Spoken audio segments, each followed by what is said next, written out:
Hello and welcome everybody out there in Twitch and D&D land to the newest session of the Tal'Dorei campaign. Now, before we jump right into the action, as per usual, we have a few short announcements that we have to make. Yes, I'm aware that the faces are fucked up. I have to fix that. Just give me a second. I'll move you there. I'll pick up you. I'll move you there. I'll pick... Jesus, fuck, it's every face. Okay. Dorzin's the only one that's right. Perfect. My fault. No, not your fault. Okay. Damn it, Alarin, why'd your cord chat just shit out on you? Damn it. Alrighty, faces are good. There we go. Well then, back to the intro that I was giving. Welcome to the game. I hope everybody's ready for a fun one that's about to happen.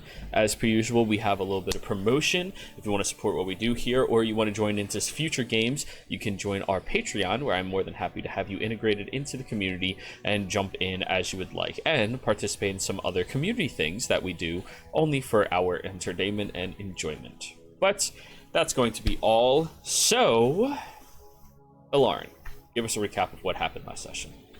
Yes, we started out next to Vestron, where we were picking up a package for Jeffy, the Rolo the Fourth. It didn't quite go as planned, as the one who was supposed to sneak in and grab the package decided to run in instead. Although invisible, he was heard, and a little shit show went down. Though we managed to get the package and get out. No one dead or in jail, as Canroth dropped a little knowledge on the Archmage who almost captured him, and he was let go. We then met back up with everyone and started heading south, following the compass, looking for our wandering pack of centaurs. So we spent a few days traveling down, and then almost over half a week just walking in circles, as they were very well hidden with magic. After a quick song from Alarn and skywriting from Jimmy, we managed to make contact. And You're missing one other aspect about that contact. Yes, of course, the cookies. That was the third and final ingredient to actually make them want to meet us.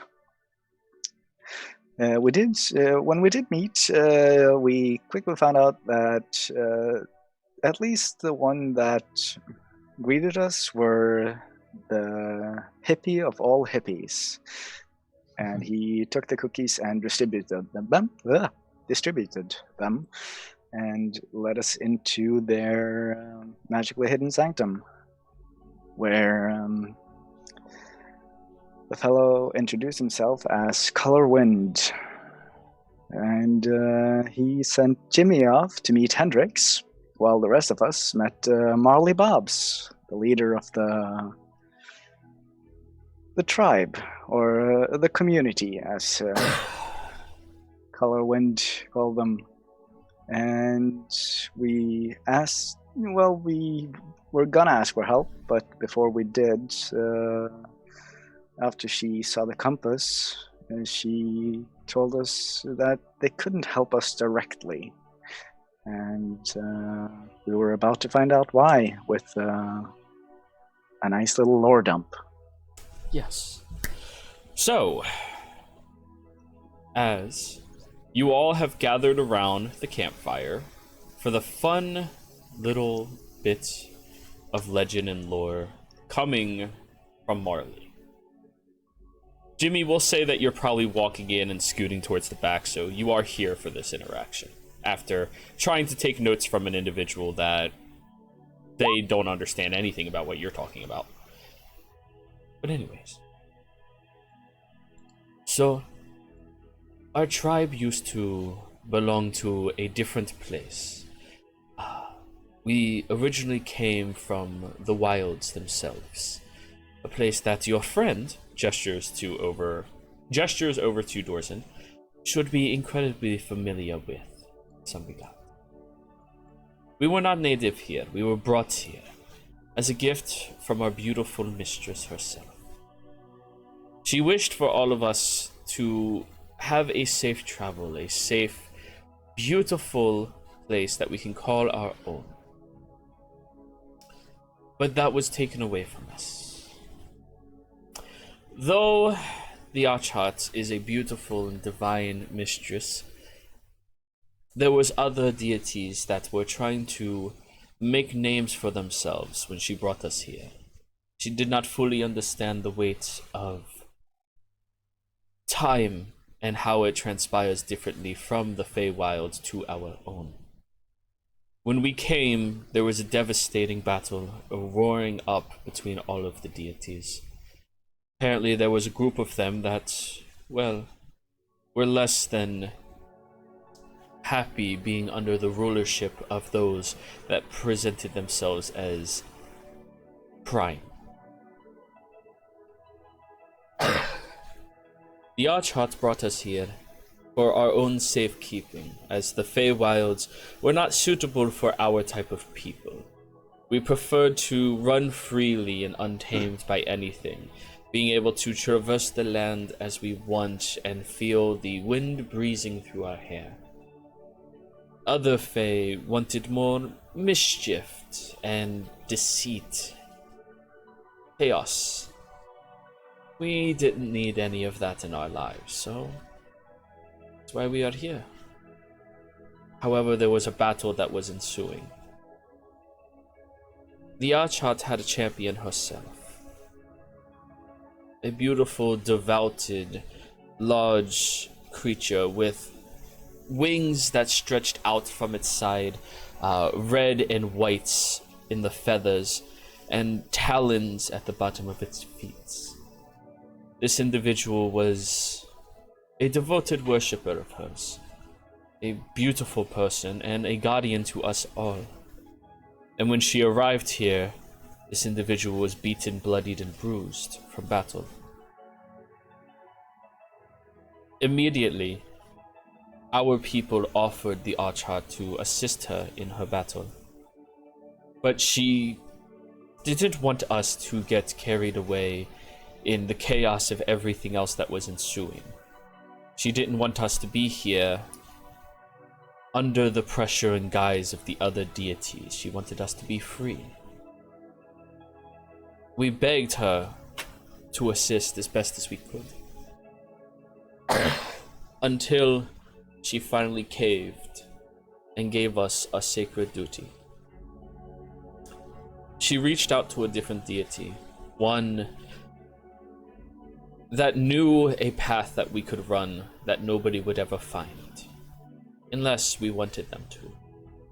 They knew of a specific landscape out here in the dividing plains that our hooves could travel across, and nothing would ever be able to track us unless they were wanted. That would be your mistress.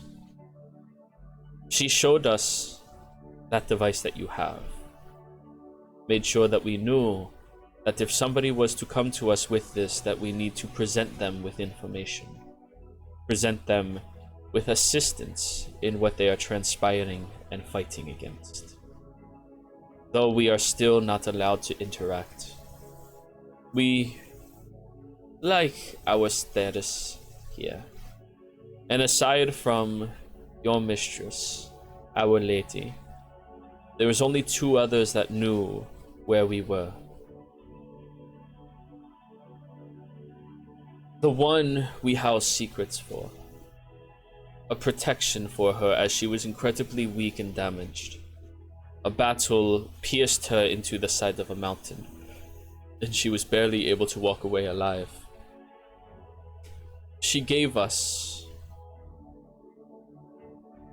direction, a location where you can find her. And the last one who knew where we were was the queen and her consort.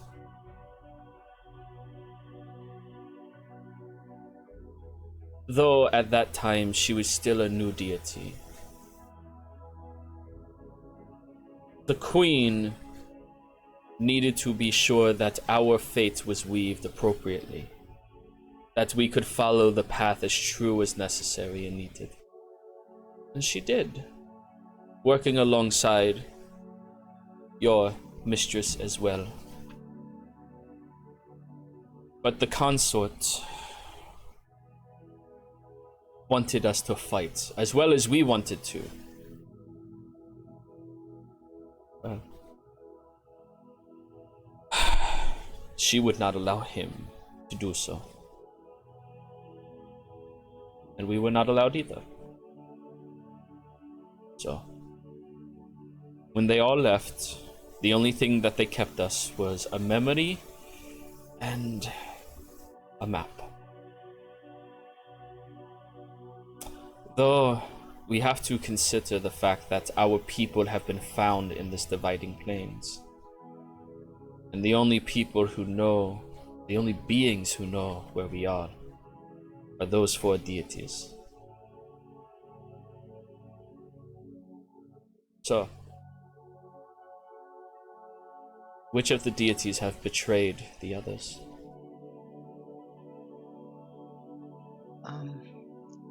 I don't think it was the deities per se, but the ones that had found you before, the myriad as they were called, they worked with the consort. Which Jared, consort? The fallen one of the queen, as you call her. Borvik. Don't say his do name not- out, please. It's his name's been made taboo, and he gains power every time his name is spoken, so we can't say his name. That is very strange. I suppose we shall educate people in not speaking the name then. Great. Oh, that explains a little bit. He's Yes. also the threat that we've been trying to find help for, because it seems he's gone a bit mad and he wants to return to his queen's side, but he will stop at nothing, including slaughtering innocents and others to do so, to gain her attention. Are you sure that this is her consort? Very sure. Yes.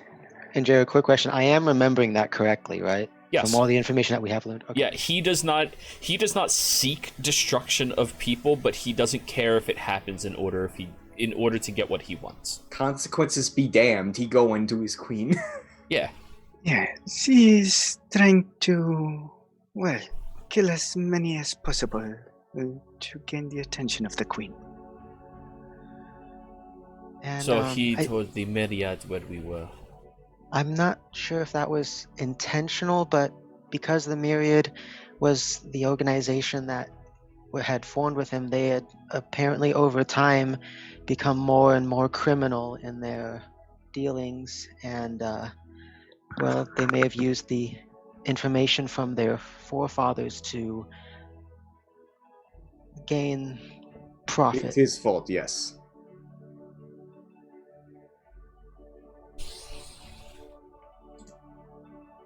I don't know if Colorwind told you, but we have spent or at least some of us spent the last year trying to root out the Myriad on this continent. Yes, and we thought we had done quite a thorough job, though it appears they are hard to root out. We have done a good job of it, I'd say, but... You're very quiet. Oh, sorry. We have done a good job of it, but, well, I doubt you could ever truly destroy it. That would take, well, a lot more work. Miss Marley, you mentioned in this story, though, you knew where the one who was injured was? Yes. You know where Ayun is? Her name is not to be spoken either. Sorry. There are agents everywhere, even unseen, that are seeking her to kill and destroy her. She was the downfall of the fallen deities. Sorry, but you know where we can find her, or at least some place of her knowledge. I have a map. Though the map itself is not physical, it can only be imbued into an individual. Somebody who wants to see her.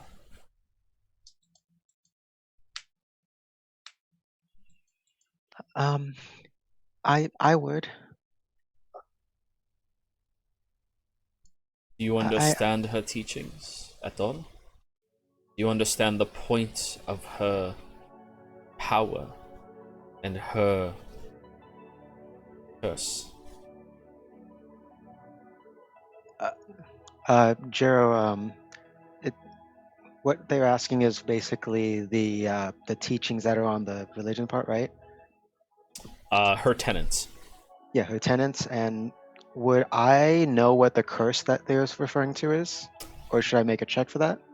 Roll a history.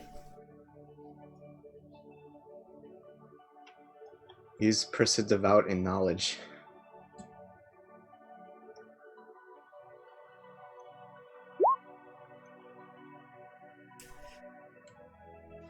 You know a couple of her tenets. Uphold and teach the importance of reason, perception, and truth in guiding one's emotions and path, as well as condemn those who lie, even among your allies, for evil folk gain power when their followers obscure the truth. Never stoop to the level of liars. And her curse is that she is hunted. And she may never be able to reveal herself unless she can reinstate her power. And those that worship her are hunted to make sure she never gets her power again. Truth is the most powerful thing in Exandria.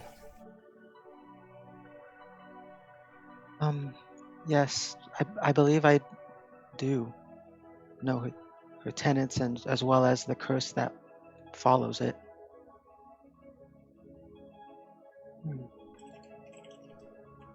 And you are willing to take that curse for this job, this mission? I'm willing to do whatever it takes to keep the ones I care for safe. Very well. We will have the trials of fire tonight. Sorry, what? Trials of what? The trials of fire. The way to see the path and to sear it into your mind is dealt through fire. The sound of that. Of course you would, Graham. You may choose two people to assist you. Prissa just instantly kind of like leans in towards Dorzen and then looks to him. I mean, you don't have to ask, but sure. Thank you. Would anyone else like to join me in this? You choose, they do not. Can you at least say a little bit more about what it entails, this trial?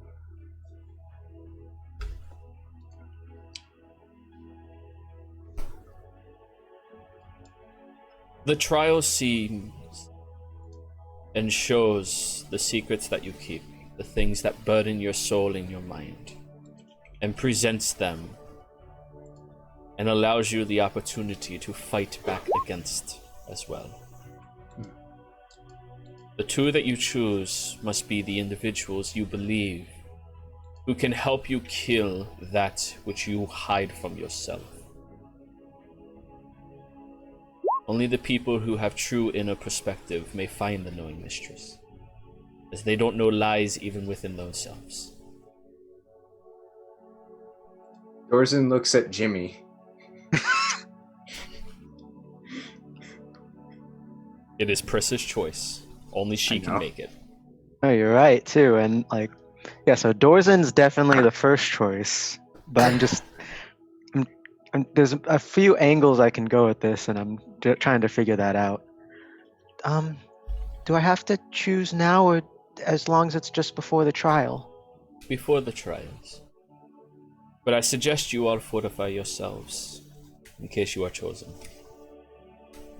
You all may stay here while we do the preparations. Do not step outside. Thank you And for for this the barrier. opportunity, Miss Marley. Of course. What'd you say, Dorzen? I was asking the tent or the barrier? The tent. Oh, Which we're this now- is oh, a very large tent. I mean, all of you fit in here incredibly comfortably. Okay. And she stands up awkwardly, as horse bodies do, and trots out. Hiya. Oh boy. Well, kind of fitting. Yeah, it's very fitting. It appears you have quite a choice ahead of you. Yeah. And Jared, can you just real quick just say again what she said would be best to bring someone with inner perspective, or would what will be Someone entailing? who can help you kill the secrets that you keep even from yourself. Someone who can help you stop them. Wait, secrets you keep from yourself, too? What the heck does that mean? You'll find out. It could Oh. mean a lot of things.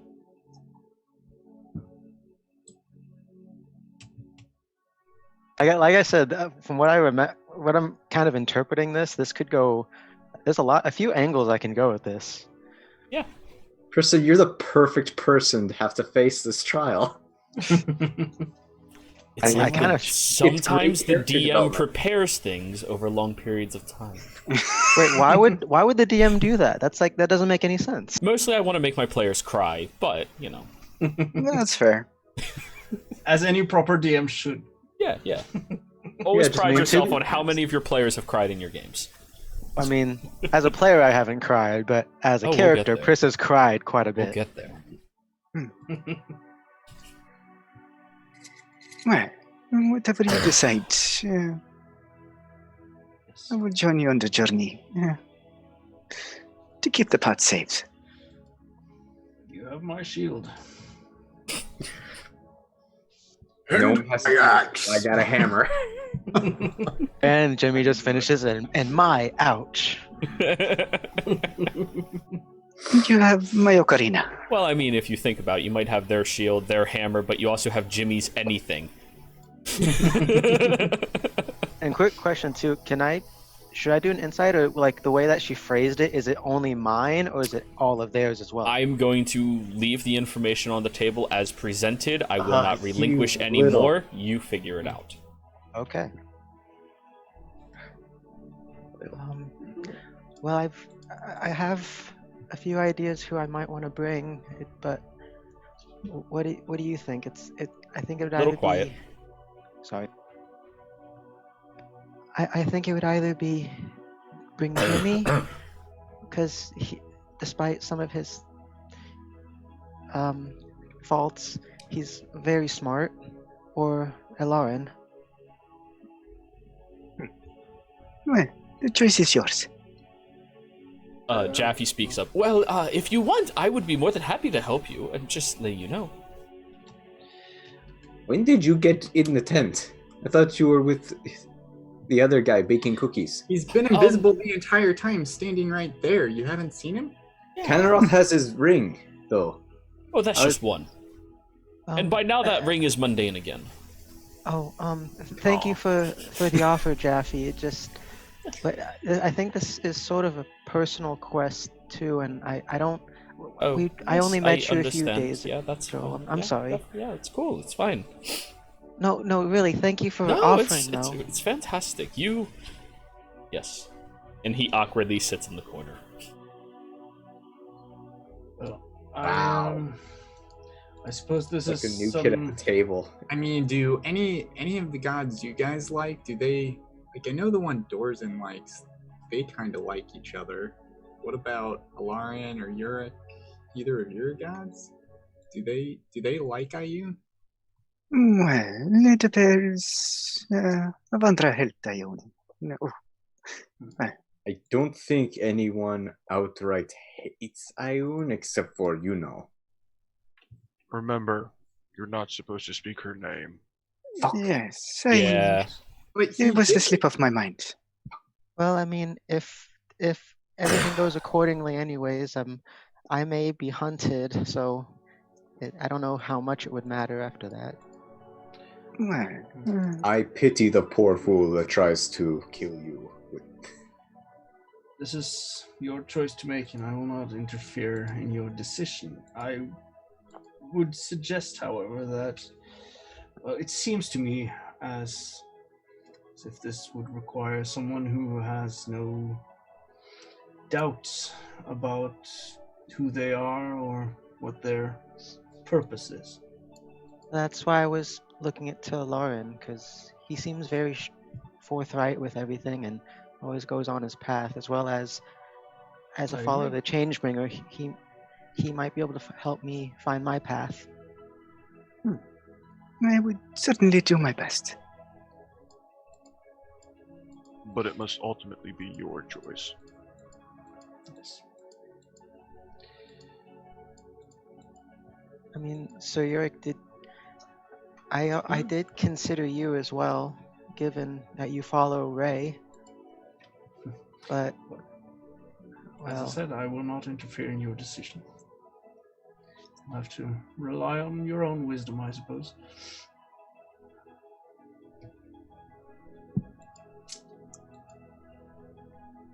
Though I would be, of course, as anyone, happy to assist you.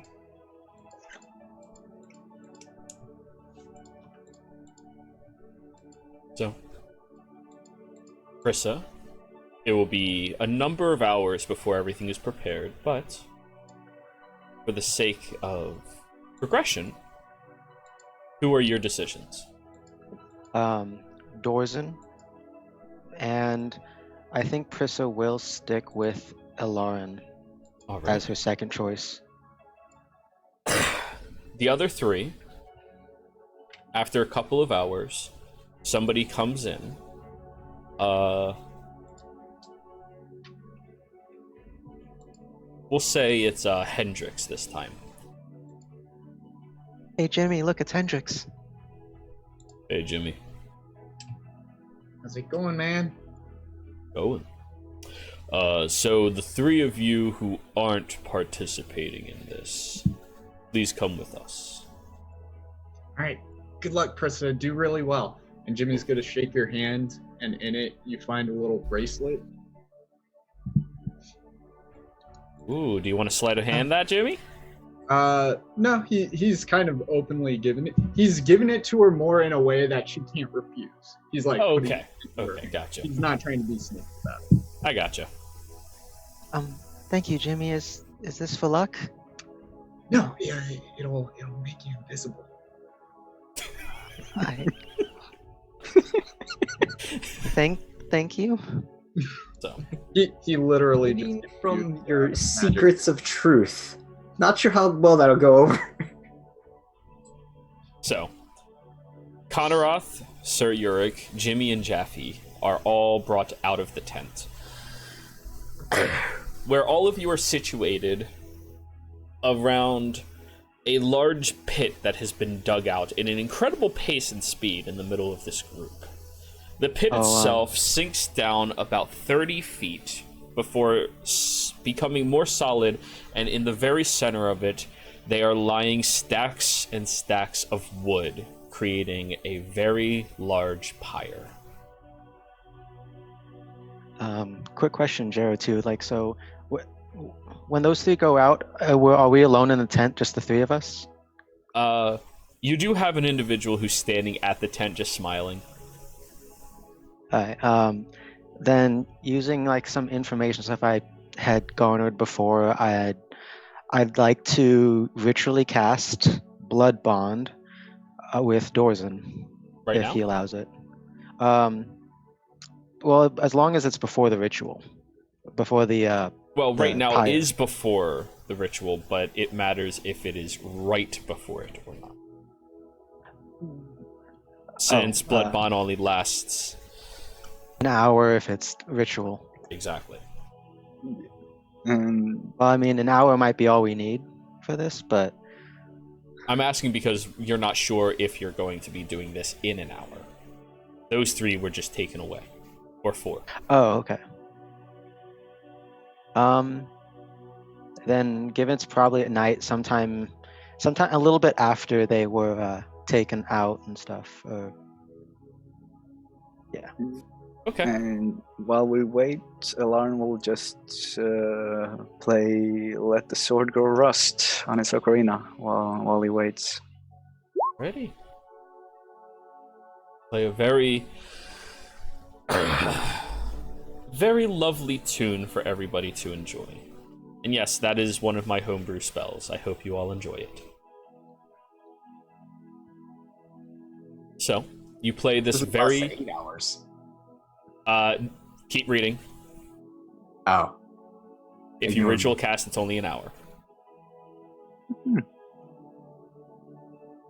So, the four of you out there are positioned around this pit and around the fires, where you have Marley trot up.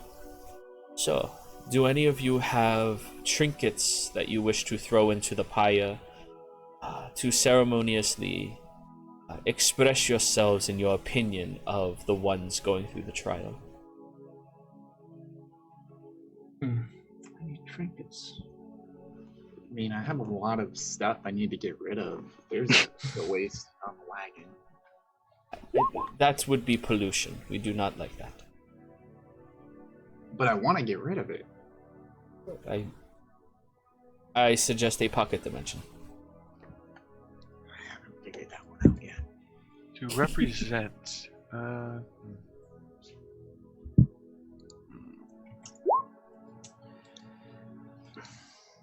I think Kenroth will write something on a piece of paper, then throw it in. Alrighty. Oh, Toss it into the fire. quick question, follow too. Sorry. The time we're waiting and stuff. Could this count as a long rest so I can change any of my spells, or no? It's going to be a short rest. Okay, thank you.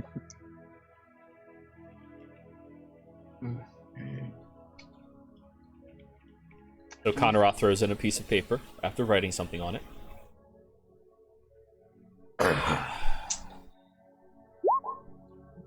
Does it have to be anything of a particular significance with that person, or is it meant as a symbolic gesture?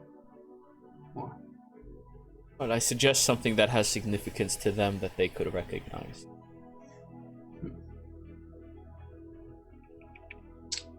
let's see what we have.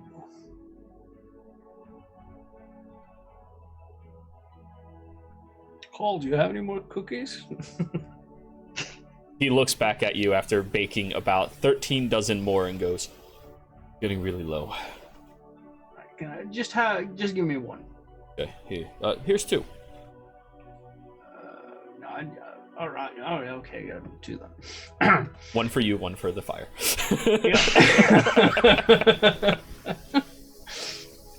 Yep. I'm going to hold the cookie in my hands, think about Prissa, and toss it into the fire. Ready.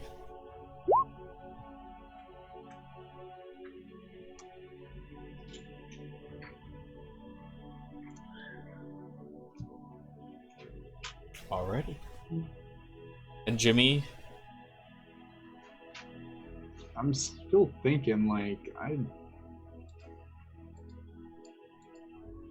destroying something?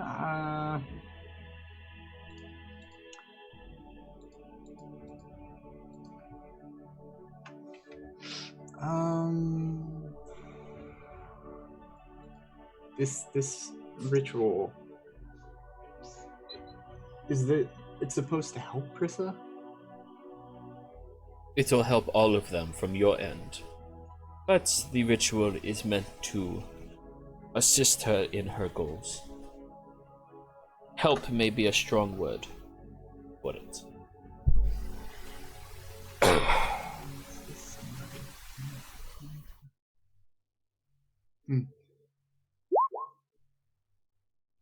I'm going to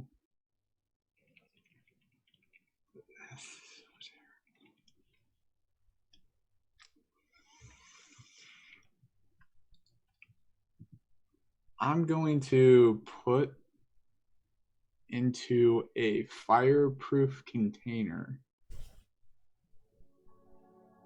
about a quart or so of gunpowder and put it into the fire. Tinkerer's check. What? Give me a tinkerer's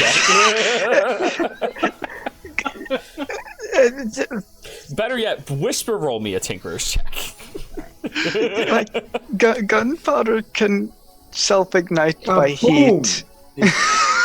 It can. You just made a you just made a pipe bomb. Yeah. Trying to think what Jimmy. I think that. Maybe I should have brought Jimmy just so we could keep an eye on him. Daryl, you know I'm flashing that genius, so just add 5. Okay. At 5 now. Ooh, people are flexing already. So, you have a contraption that you pour how much of your gunpowder in? Good amount, small amount. Alrighty. You twist the top and throw it on top of the fire. Instinctually, Sir Yurik, you leap to the side and cover your head. I don't think anybody in this party necessarily knows what gunpowder is. I or- think We've Sir been Yurik around is you just long afraid enough. of anything you do near fire. Sure. That's fair. Just The like light Alarin's, cleric is afraid. just like Alarin's afraid of anything you might give him to drink. Right. Only Kanaroth. Oh, yeah, that's right. So that's canon. But as it lands in the fire, you wait and you turn around and you just see the container glows a red ember-like color and then goes back to being pretty solid. I was half considering throwing that last potion of laxative in there. So, are the three of you doing anything to prepare? As the guard who's out front goes, all right, so it's only going to be about 30 minutes or so.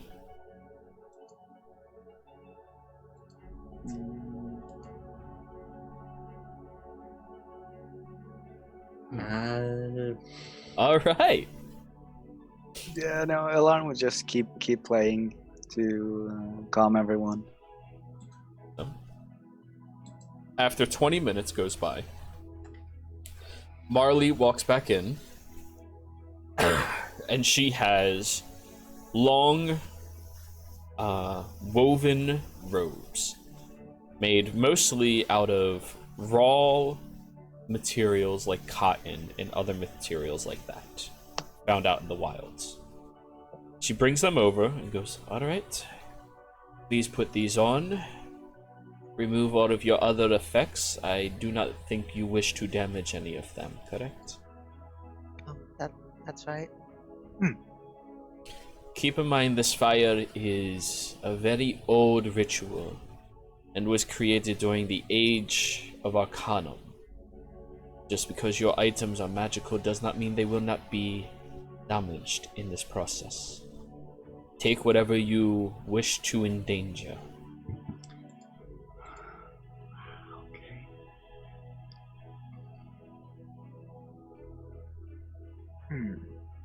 Taking off the saddle for sure, and the headband. How about the hooves? Yeah, I gotta take off my hooves. I'm unequipping everything in my freaking inventory. I'm keeping Alarm. Paramount. And You mean the hammer that is made out of fire and flames and can forge other weapons of its own make and quality you are fine taking into a fire? Are you sure? I don't know if I should leave my splint mail behind. It's adamantine and +1, but I don't know.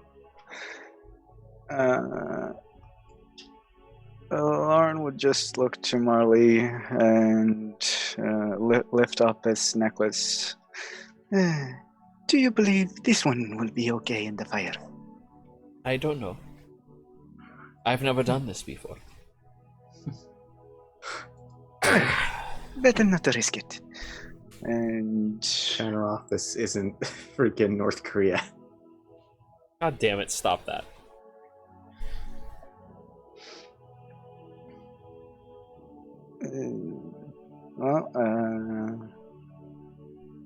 Then Alarn will take nothing, just the robes he is given. Yeah, same with Prissa. She's already lost almost everything once. So, you all relinquish your items. Dorzen, are you going to take your adamantine armor or not?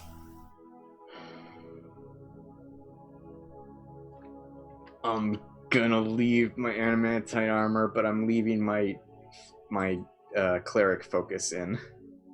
So you're bringing your cleric focus with you? Your earring? Yeah. Everything else except I'm leaving effectively everything but that and the Firemark. that hammer. Oh yeah, and Prissa would bring her arcane focus as well. I didn't know if I needed to specify that one. Yes, you did. Okay, well, she Let is me bringing that. unequipped this persuade. Alarin, are you bringing a focus?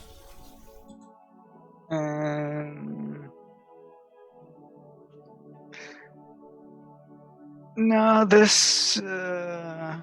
no, he's not bringing anything. This is And a you are new aware frontier. that takes away your channel divinity and all of your material component spells. I know. Okay. This is new territory. So, the three of you adorn your robes, and Dorzen, because of the society you find yourself in, these robes are made to fit you. Yeah, no, it's nice, isn't it? And in case anybody wanted to know what a horse looks like when it wears robes, it's literally a robe goes over the human body that dangles down, and then it's strapped along the sides to the body of the horse with two draping edges, almost like a veil leading behind it. So your tail can still move around freely. Like those old-fashioned nightgown. nightgowns. Mm-hmm. The three of you have done your preparations. Prissa, you did your blood bond with Dorzen? Yes. Okay. So, and Dorzen. I did. Yes. I did ask beforehand too that when Jimmy skywrote, I did mage armor because I didn't know how that was going to turn out. Sure. Is that still on? Yeah. Yeah, 8 hours. Yeah. I think. Okay, just making sure. So, Dorzen, you have 5 temporary hit points. Mm-hmm. And if And I you read read the through the- spell, we communicate a single emotion back and forth? Correct. As an action. And if either of you are harmed, you will see what harmed them within that instance. Which, as a downside, you will be considered blind for just that instance when it happens. Gotcha. That's a really good thing Dorson was reading that book during the wait. Alrighty. So what emotions were you conveying while reading that book? I think it's pretty obvious. A good thing that you have one of those robes now. Wink, wink. Alrighty. The three of you gather yourselves together. Begin walking out of the large tent, being led through by Marley herself. Marley is holding a rod out. It's about 4 to 5 feet long. At the end of it is 6 chains linking downwards from each other and a dangling lantern at the bottom of that. The lantern itself has a blue ember that is slowly glowing and coiling around as it sways from side to side. As you all walk forward, the four of you see your companions without any of their usual equipment aside from a couple of niceties that they need.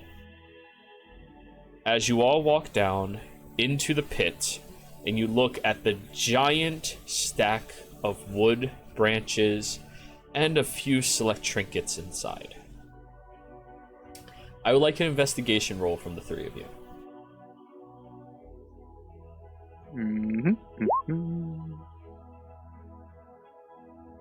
Keep in mind you do not have your headband on, Dorzen.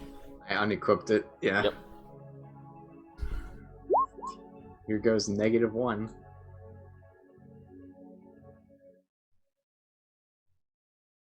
And knowing our luck, it's probably going to be higher than all of us. There it goes. 10. Oh, Okay, no. no. Alrighty. Hey, look, they're all in order. As you're looking through, Prissa, you notice a cookie kind of thrown haphazardly on top of the pyre. Dorzen, you notice a folded piece of paper kind of tucked inside of it very kindly. Alarin, you notice and you kind of freeze a large canister that has Jimmy's initials on the side of it that is glowing ember hot as this fire is pluming and growing upwards. Well, that will either be very good or very bad. Everybody? Yes. Oh no, Chris was about to say the same thing if Lauren said that out loud, but with the cookie. You hear Cole, don't worry, I made it. So, as you all stand there, gathering yourselves together, relaxing, some of you tensing as you look at this fire, maybe 5-10 feet in front of you,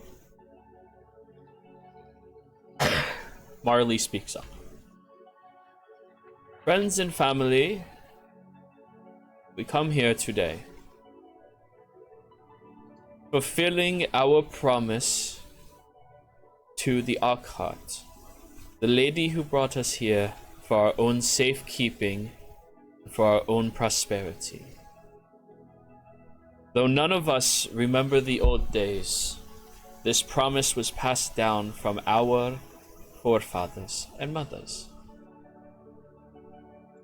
We have here today those that were chosen to walk the path of their deity. Those that wish to find the knowledge that has been hidden for so long. But as we all know, in order to seek knowledge, you must first find all of the knowledge that hides within you.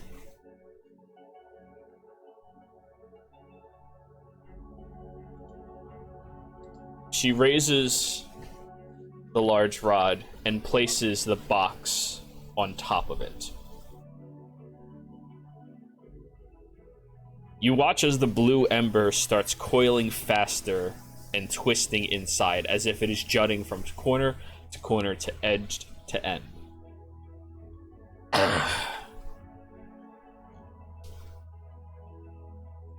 She turns and looks at the three of you. All three of you still staring at the fire.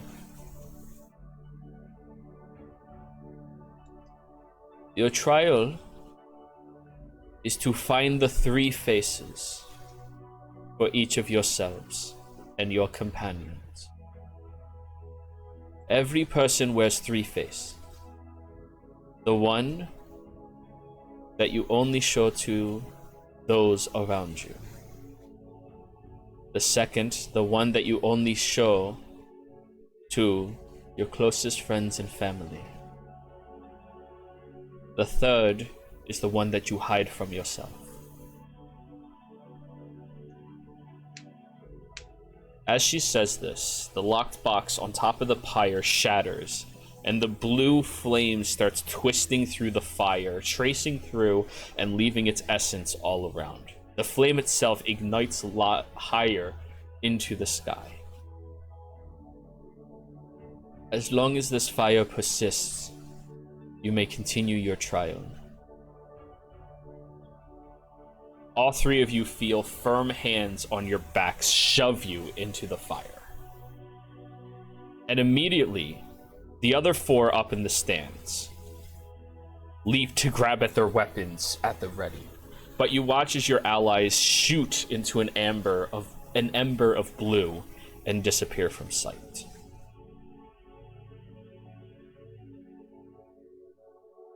And I know it's a little bit early, but this is probably where we're going to take our break. Oh, God. We'll be right back. I'm nervous.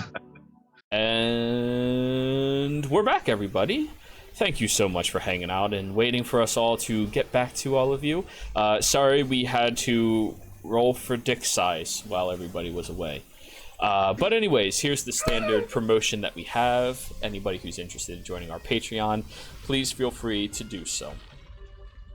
Now, many of you may notice that the music has changed slightly. Now, as we begin, Brissa, you rolled the lowest. You're thrusted through the fire, and before you can turn around and reach towards anybody, you slam and feel the burning sensation of the embers caressing against your skin, sparking and shattering in every direction around you. And immediately you go, "Ah, fuck, not again," as you fall down, and you continue falling and falling until eventually you find yourself up, hanging from a branch in a tree, gripping onto it for dear life and looking in every direction. The rain is pelting down aggressively all around you. You see off in the distance there does appear to be a small fire, or lights maybe, from somebody's house over towards the north near you. Next, Alarin. You land inside of this very, very frigidly cold area. It makes the fur across your body stand up on edge as you start rubbing your arms aggressively. You look around directly to your left, and there is a large set of mountains nearby. And you see that there is loud music playing all around you. People are dancing and frolicking and having a very general high energy and atmosphere surrounding them right now. As individuals are dancing and leaping around, you see further away other individuals are being stabbed and killed by those that are dancing. They're attacking them, ripping at them, playing games with them just for sheer entertainment with no recourse of their actions whatsoever. Dorzen. You're traveling on a road, currently sitting in the back of a wagon. And you don't usually fit in wagons. This is odd. As you're just dangling your legs, moving them in front of you off the side, you look down and you have two legs. That's very weird. And you look behind you and you see two individuals resting their heads against each other, leading the horse on the wagon down a road. When you look back in the other direction, you see that there is armed guards on horseback galloping after you very quickly. Now, each of you has one trinket that you can find in your hand, aside from the items that you've brought with you. Dorzen, you have a large cylindrical object that has Jimmy's initials on it, that is glowing ember hot right now. Alarin, you have a folded note clenched in your fist. And Prissa, further across this tree you are hanging off of, there's a cookie.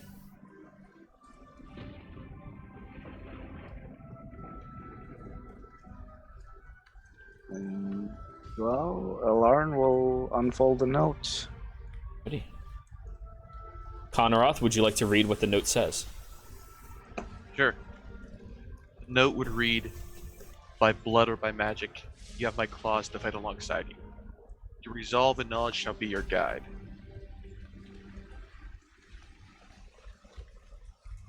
By blood or magic, you shall have my claws.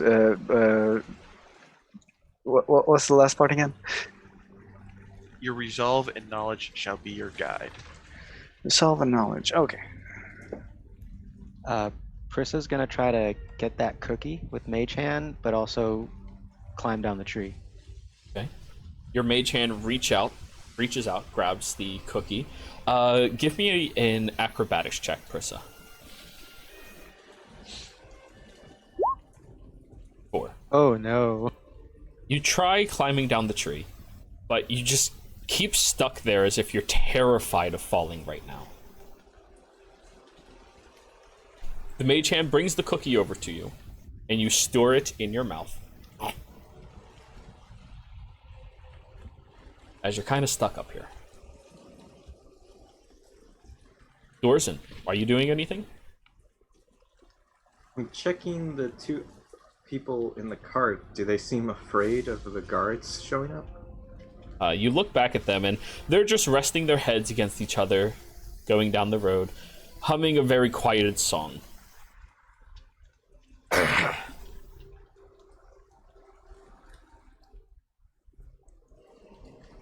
Since Prissa can't jump down from the tree, she's at least wants to get onto the branch, so she's like maybe sitting on it or at least not dangling. All right. That's easy enough.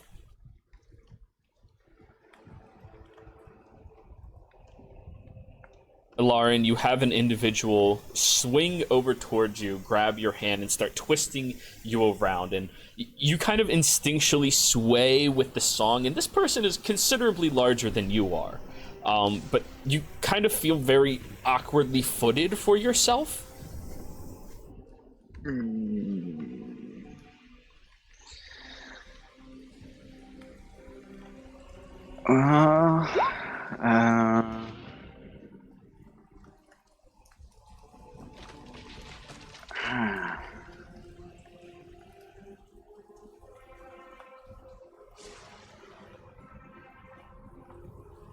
I would just start whistling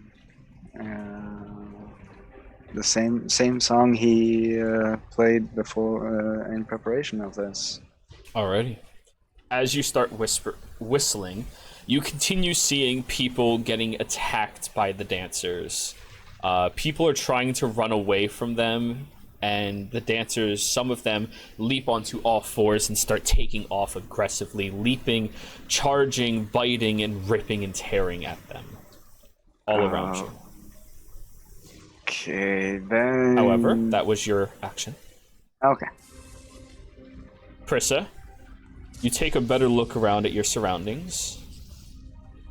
Your eyesight's a little worse than usual. You can't really see through the heavy rain as it is falling around you.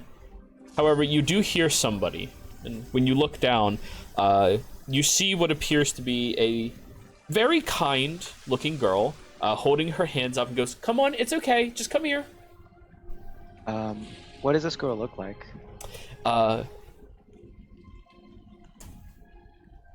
She looks to be a furred person. She has bits of fur growing up her arms on odd edges. She has mostly human-like features attached to her as well, and long flowing back hair. Everything on her is yellow for all of those colors, and she's just holding her hands up. "It's fine, come on." Insight check? Sure.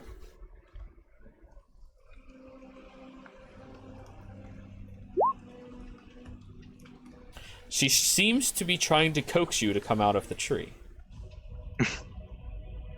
Dorzen.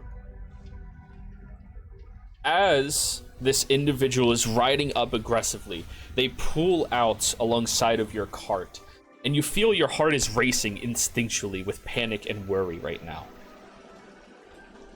As they round to the other side, you see that your cart stops very aggressively, where you kind of like jud forward a little bit. Excuse me, but have you seen a group of nefarious people coming through here? No, can't say that I have. Nothing that I can think of either. How about you, sir? We had word that someone just robbed the estate and they're running away. You don't mind if we take a look in the back of the cart, do you? Sure, feel free. No one but our daughter back there. The individual starts walking back around towards you. Prissa, you feel in your mental connection with Dorzin a lot of panic and a very scared reaction. Is this a familiar one, or? A lot of panic and a very scared reaction. Yeah, that's fair. Okay. You don't have that grandiose of an insight, Prissa. You're right. You're right.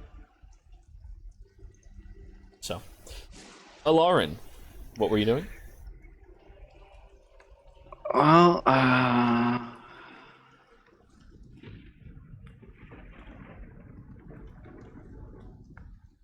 Alarn will branch out of the grip of the guy or the person that came to dance and rush in between whoever is hunting and whoever is being hunted. Put himself in between them. Ready. So, you go running out towards them, and you feel very clumsy with your feet as you are running. You're kind of stumbling around aggressively. And as you get closer and closer, you feel a hand at the back of your neck pinching and pulling you upwards very easily. As you turn and you see a long, curly, red-haired person? No, there's no need to do all of that.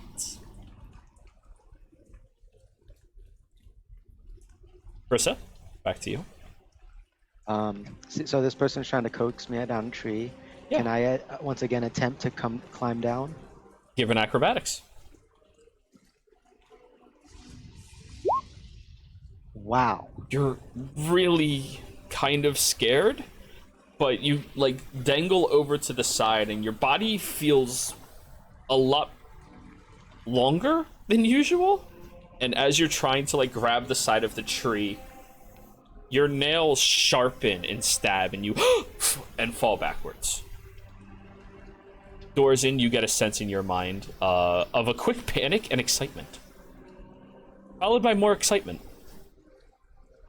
I land on my feet. You do. The individual walks over and goes, there you've been. We've been looking around for you. Just scoops your arm, and you're like a good foot shorter than this individual, which is around the height that you are. They just take your arm and start walking towards the town. I want to offer them the cookie. You take out the cookie from your mouth and hand it up.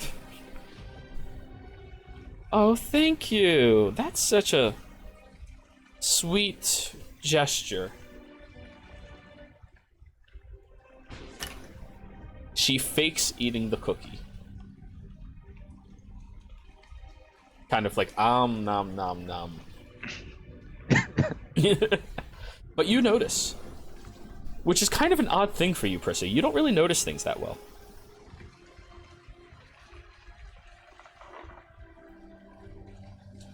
Now, back to Dorzin. The guard comes around to the other side. Hello, little lady. Do you mind getting out so I can take a look around real quick? And you feel so scared right now. Your heart is racing aggressively.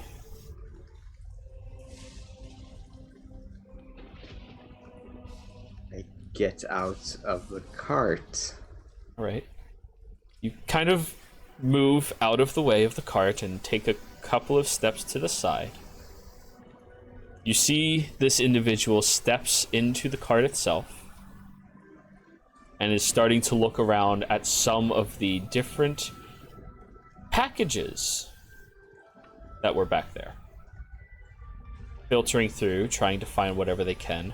You're still holding onto this cylindrical object for dear life right now, just squeezing it. Though you see it is glowing with that very sharp reddish hue. It's not that hot. Just warm. As he is looking, Dorson, you see a gnomish man stretching his head out from the front of the cart and waves you forward towards him. I go towards him. Quicken your pace, and he reaches down and just picks you up. Ah, there you go. There you go. All right, everything good? Everything good? As he picks you up and holds you, holding the reins with another hand. You're very small by comparison of him. And you watch as the other person who is sitting up here kind of like wanders towards the back, grabs onto a bar, and slams their feet into the chest of the guard, knocking them out. Landing heavily and aggressively. Within an instant, the man that is holding you whips at the horse, slamming it right in the ass so it goes sprinting in a different direction and immediately whips your cart into gear to go running and pole vaulting forward. Or vaulting forward. Alarin, you look at this red-haired individual smiling down at you. You're not him. Oh! Yes. Who are you? I surmised as much as well. I take it you thought I was someone named Dorson, correct? Dorson. That is a hideous name. It seems fine to me. So tell me, he picks you and just very easily places you on top of his knee, where now you see that his leg has grown to an disproportionate size, where your body can fit on top of it, and as you look down, you see that you do have a horse's body. So tell me, why is my nephew looking into the past? And why are you here looking with him? Well, some secret I best kept to oneself, correct? Oh, I don't think so at all. You see, this is a private party that you are crashing right now. And I don't very much like that. Well, I do not like your kind of parties. I would say we are even.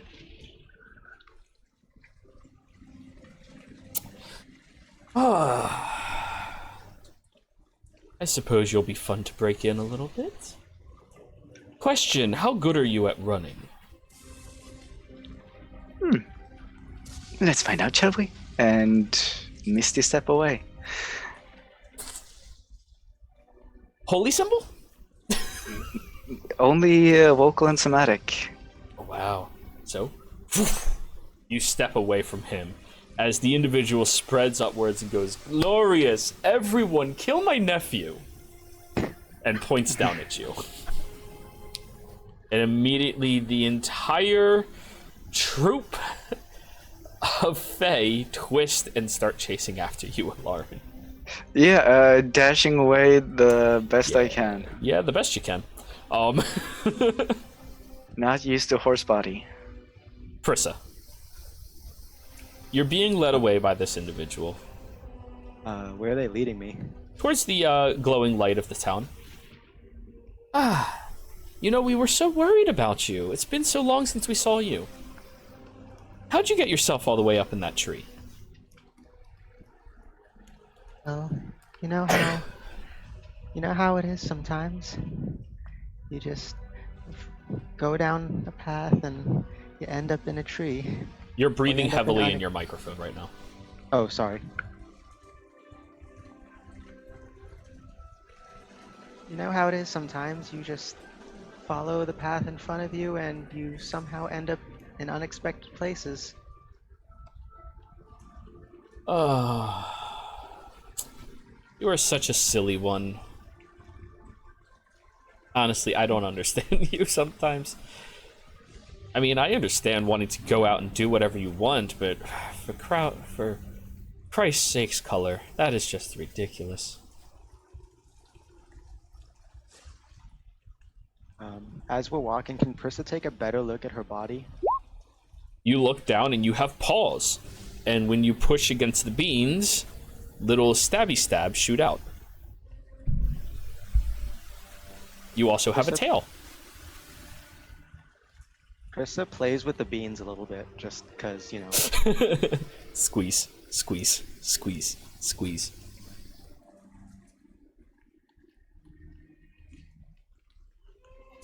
And they continue walking you forward. Alarin, as you are running, I need Dorzen to roll a dex save. He's in your body. Okay. He's in my body from apparently the past. Yeah. Oh dear, this is even worse than I thought. You know shit, what? And if they kill you in the past, then that means that Yo! oh shit. No. Just running as quickly as possible. You are diving and dipping and dodging all of these other very odd-looking creatures as they spring forth, leaping and trying to grab you. You are just running, booking it away, being like, holy shit, Lauren, this is family. bad. Yeah, that's your family. It's great Family to life, meet right? them.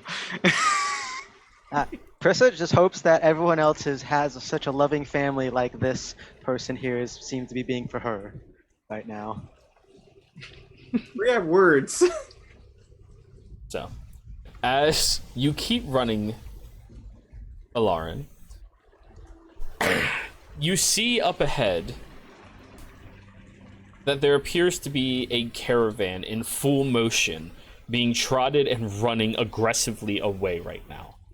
You look and you see that there appears to be a guard lying on the ground. His back is twisted, and he has a very uncomfortable looking protrusion from the side of his hip. Oh! Quick look behind me. Are they close? Oh, they're still chasing.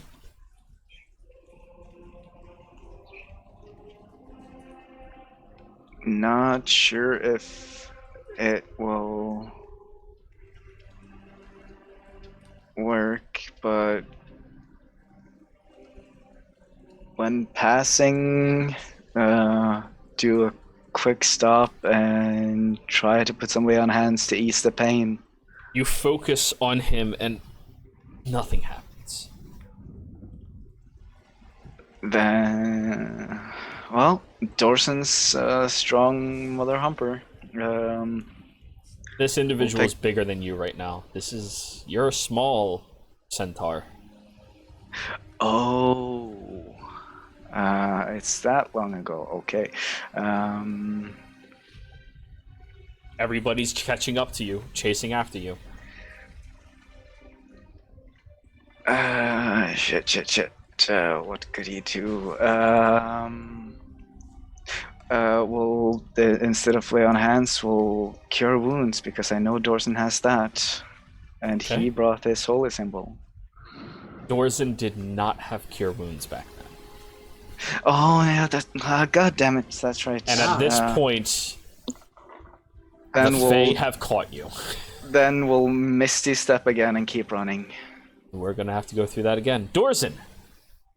You're leaping forward, bounding as quickly as possible as you just saw that woman slam her feet into the guard, knocking him out.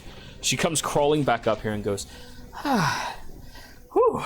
Well, that was a little bit of a close one. How you doing? She rubs the top of your head, Dorzen. I've met Prissa's parents before. Yeah, These are this is- Prissa's parents, aren't they? This is them. Much younger, though. Her father has most of the teeth in his mouth right now. He's only missing one.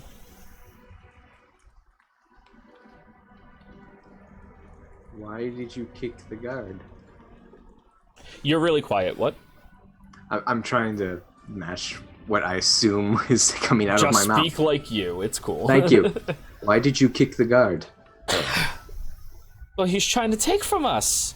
And you know what we Tristfoots do. We don't let anyone take from us. Ever. Oh, don't worry. He'll be fine. We're just going to get some distance so he can't catch us.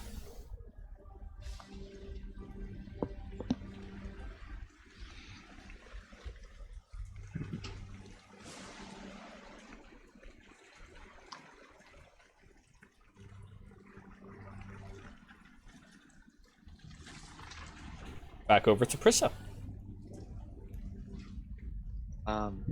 So we're heading to the town, right? Or is there a specific building that stands out? With all of this heavy rain and you not being used to having this shitty of vision, no.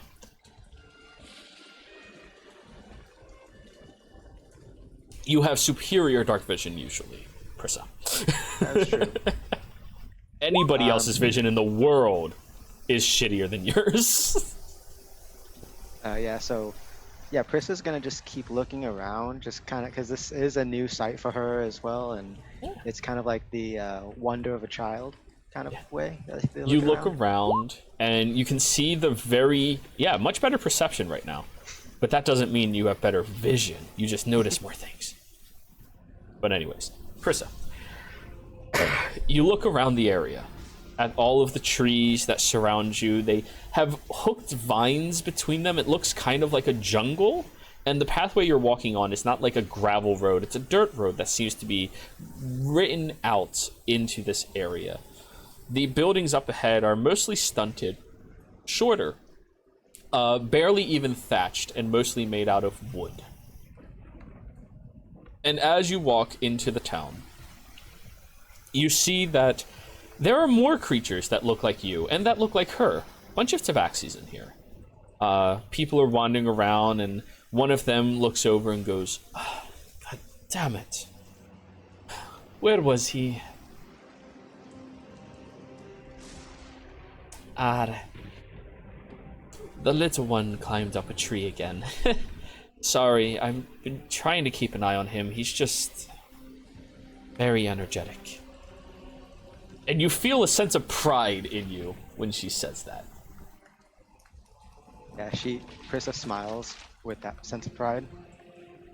The individual walks over towards you, lifts your hand, and slaps it hard.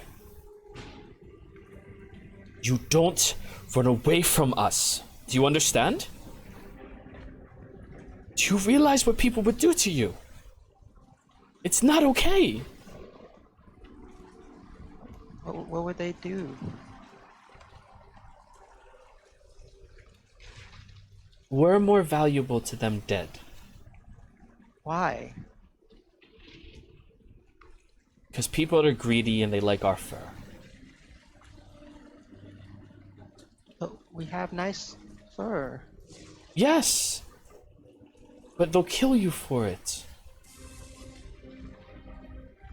Wind, you can't run out there. If they see you, they'll know we're all here. You can't. Not while they're in this area. I'm sorry. And you still feel like a mild sense of rebellion in you. Like, you're not okay with that. Yeah, with that sense of rebellion too, like, Prissa will use this opportunity to, with her better perception, look around for like maybe a shortcut around here or like an escape route. Oh, yeah, Alarin, roll a perception check.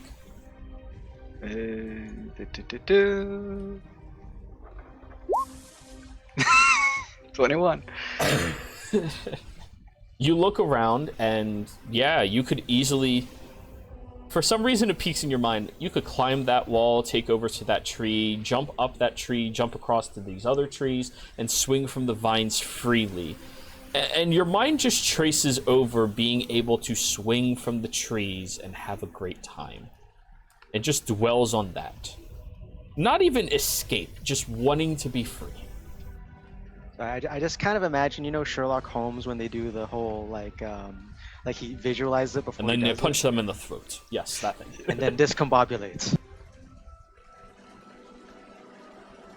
Robert Downey was made for 2 roles in his life. Sherlock Holmes and Iron Man.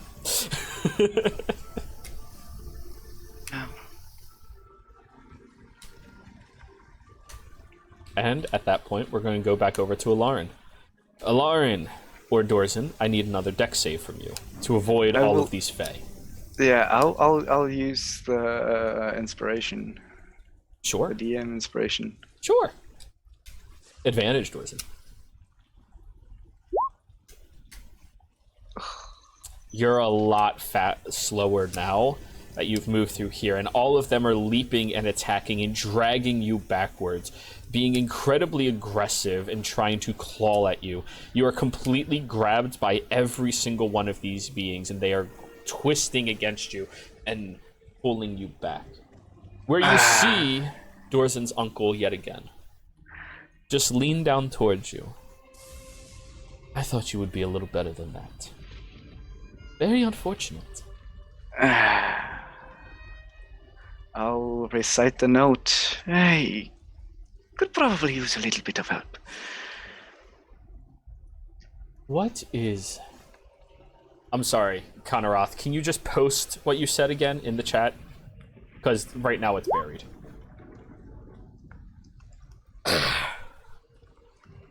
So, you recite that note, and he twists his head. Oh. That's strange. And you watch as a glowing path appears, streaked in red and fumes, leading over towards that cart that is in full force running away. And he looks at it as well. Guess we're going on a trip. Picks you up and starts going after it.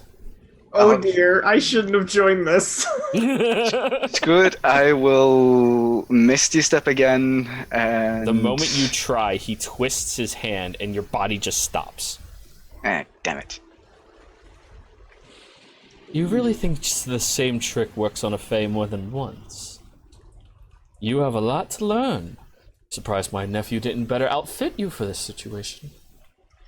To be fair, it worked the first 2 times. He just smiles.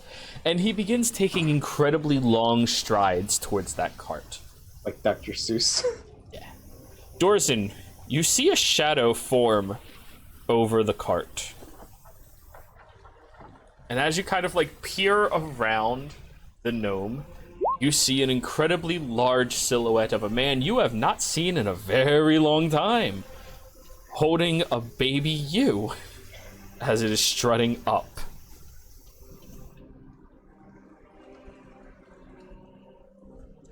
Uncle?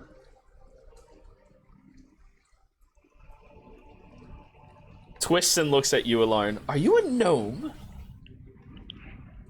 No, Gnomes I'm don't not. have that much attitude. Yeah, I thought not. Okay. Hello. Oh, sorry.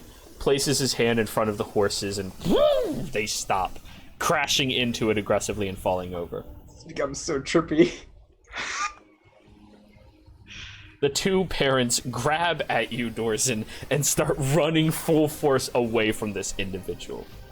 Wait, where are you? Looks at you again, Alarn. Why can't I stop them? That usually works. Yeah, it's not working. And he's holding you kind of like you're a doll. Well, to be honest, I do not know. Dorson, are you doing anything, or are you just letting them run? I'm gonna try to break whatever hold they have over me. All right, Prissa, roll an athletics check. Oh boy. Could it be acrobatics? 'Cause Nah, this will be an athletics. You're a child. You're not thinking nimble. You're thinking, get off. Oh 18, wow. though. You kind of like, as you're trying to get through, you're like, wait, Prissa knows one trick, and you kick him in the balls. Immediately after, he just drops as you stumble away. Are you doing anything else? Good to get up and go towards my uncle. Okay, then. Because now Chris- I know this means nothing. Prissa. Brissa. No, sorry, I'm here. I was just Okay. typing something. No problem. You look and you evaluate the path very quickly that you can take.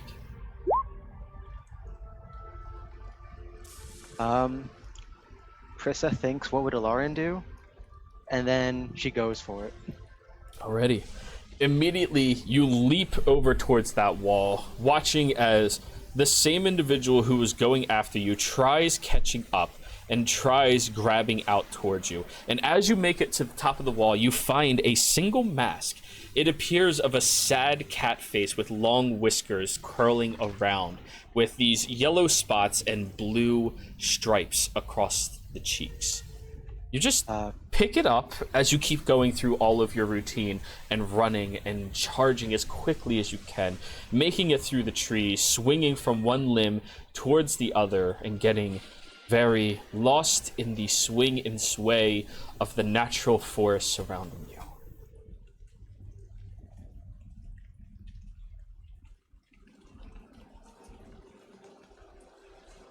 Is there anything? So getting lost in the sway does the surroundings change, or You're in a jungle, swinging. that's fair?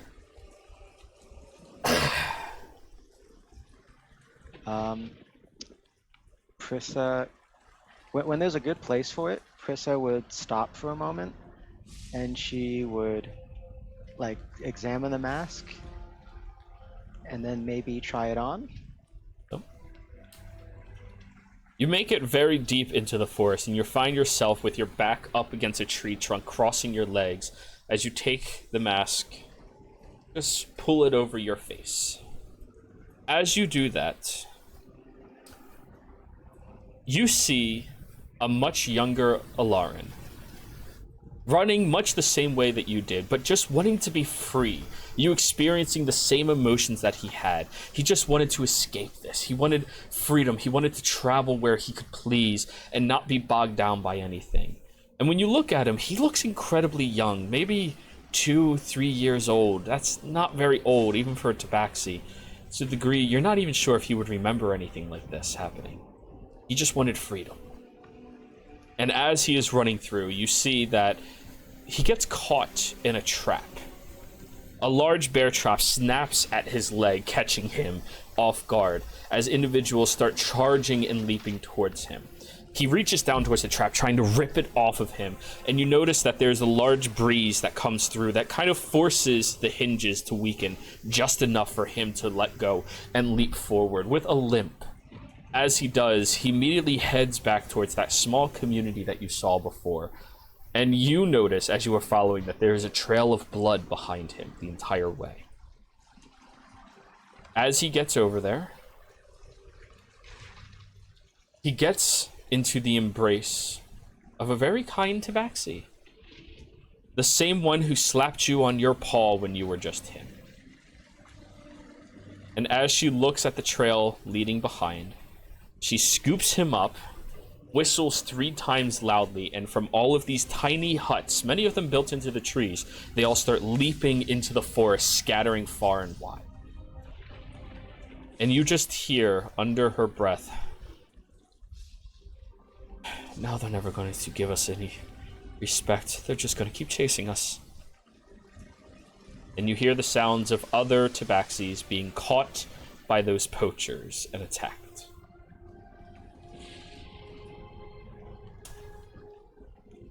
Alarin. You're being manhandled and carried over towards Dorsin, who looks like Prissa, so you think it's Prissa, other than the fact that Prissa said uncle? Yeah. Judging by that, he is in Dorsen's body, and Alarin is luckily not stupid. He would piece that together. Yeah, so you're like, oh, Prissa got the easy way. Whew, she's in my body. Yeah, from what he remembers at least. Yep. Yeah, by the way, Dorzen probably would feel that from the connection, the sadness that Prissa just watched from the mask. So Dorsen, you run up in the tiny gnome body. Nephew, I'm... The fuck? We're doing some stupid trial. We gotta find masks. I don't know why I'm in Prissa's body. Masks? What is a Prissa? Is that what they're calling gnomes nowadays? No, just this one specifically. Yes. Oh, I thought you were pulling a trick, because you remember the gnome town.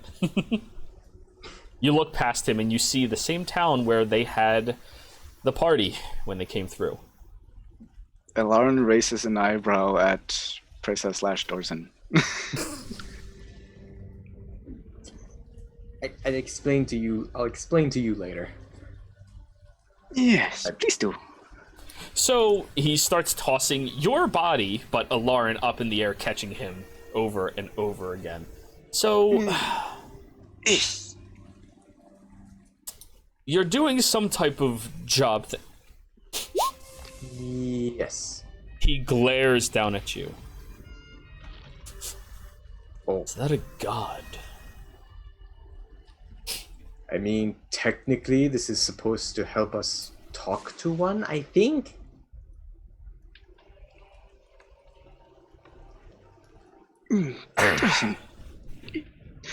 Would the traveler being a god That doesn't in our exist time? here. That doesn't exist here. Oh yeah, that's right. That's right. Whatever is canon from Campaign 2 is not canon in this world. Really wish it was, though! Yes, Makes it a lot easier. I know, but... I have to explain to my uncle why I have the smell of a god on me. You might be smelling him. No, Prisa. Prissa, roll a deception. Oh no! Oh, that wasn't too bad. Yeah, he doesn't believe you. That's bad. I wasn't technically trying to deceive. Alarin is a follower of a god. He might be smelling Yeah, him. you were trying to be deceptive. That's the thing. I'm trying to be tricky. You're not trying to lie, you're trying to be deceptive. Yep. Which he doesn't hate, he appreciates that. Really should. You got a lot worse at that. I remember when you were just a tiny little frolic, barely able... Oh, you should have seen him. Before he was young as you, and he's holding you upside down now. His head would just loll from side to side aggressively. It was the cutest little thing. Yeah, Would you mind you are putting so- me down? being stuck No, in not yet. freaking material plane for over 10 years? You have to mellow out. Is that where we left you? Huh. Yeah. Huh. Curious. Couldn't get back. Well, did you take over yet? With what?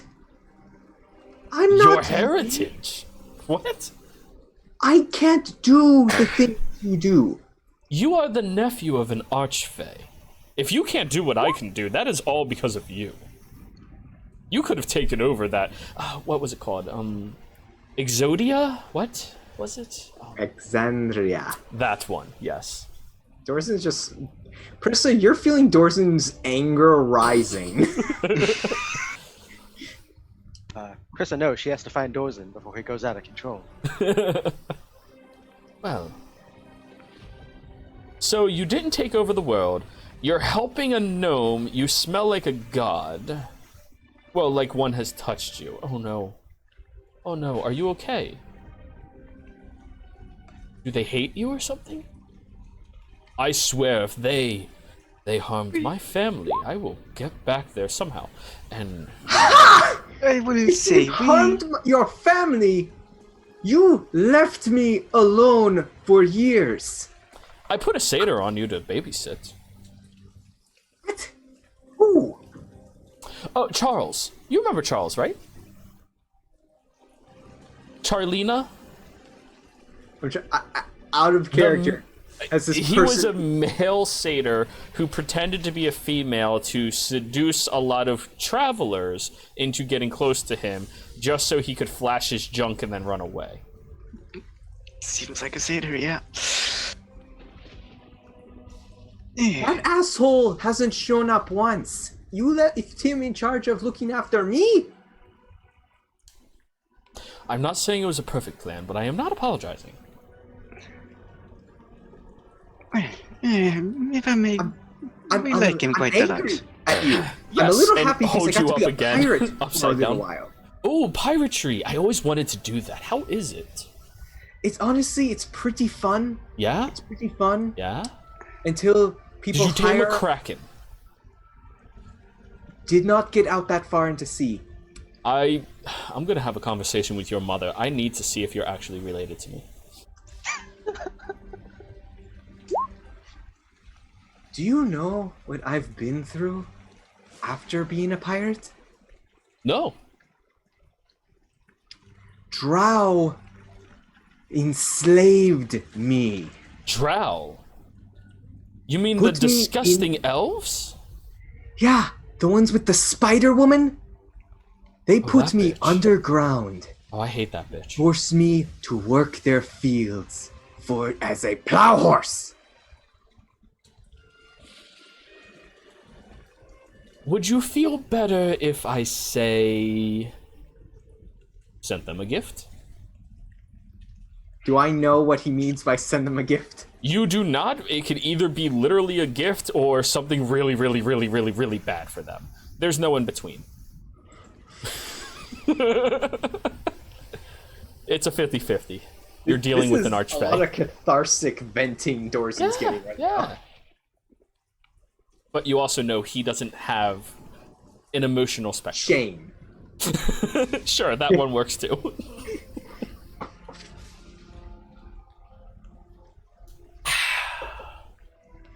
Oh, Bobby. Look at the Bobby. Yeah, continue. Sorry. Just tell me when we're cutting to Prissa, because I can keep going. We're not cutting for Prissa for a little while. Keep going. Oh boy. Have you ever experienced being restricted to the will of someone else?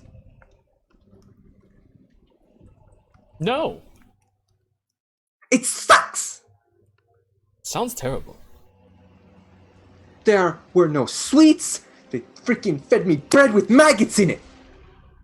And not the Maggots good aren't that- kind that tastes like Oh. sparkles. Oh. There are Thank you no for clarifying. trees down there. No one can talk.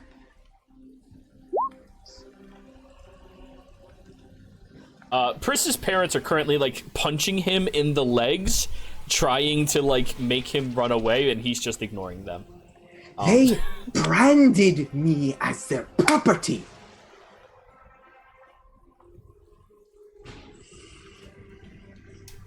Well, Doors. I will be sure to punish Charlie. Honestly, we didn't notice that you were gone. How long's it been? You look, well, like a gnome, so I can't tell. I think we agreed on like 15 years. Around 15, yeah. Well, at this point, that would be 17 years, yeah. 17 physical playing years.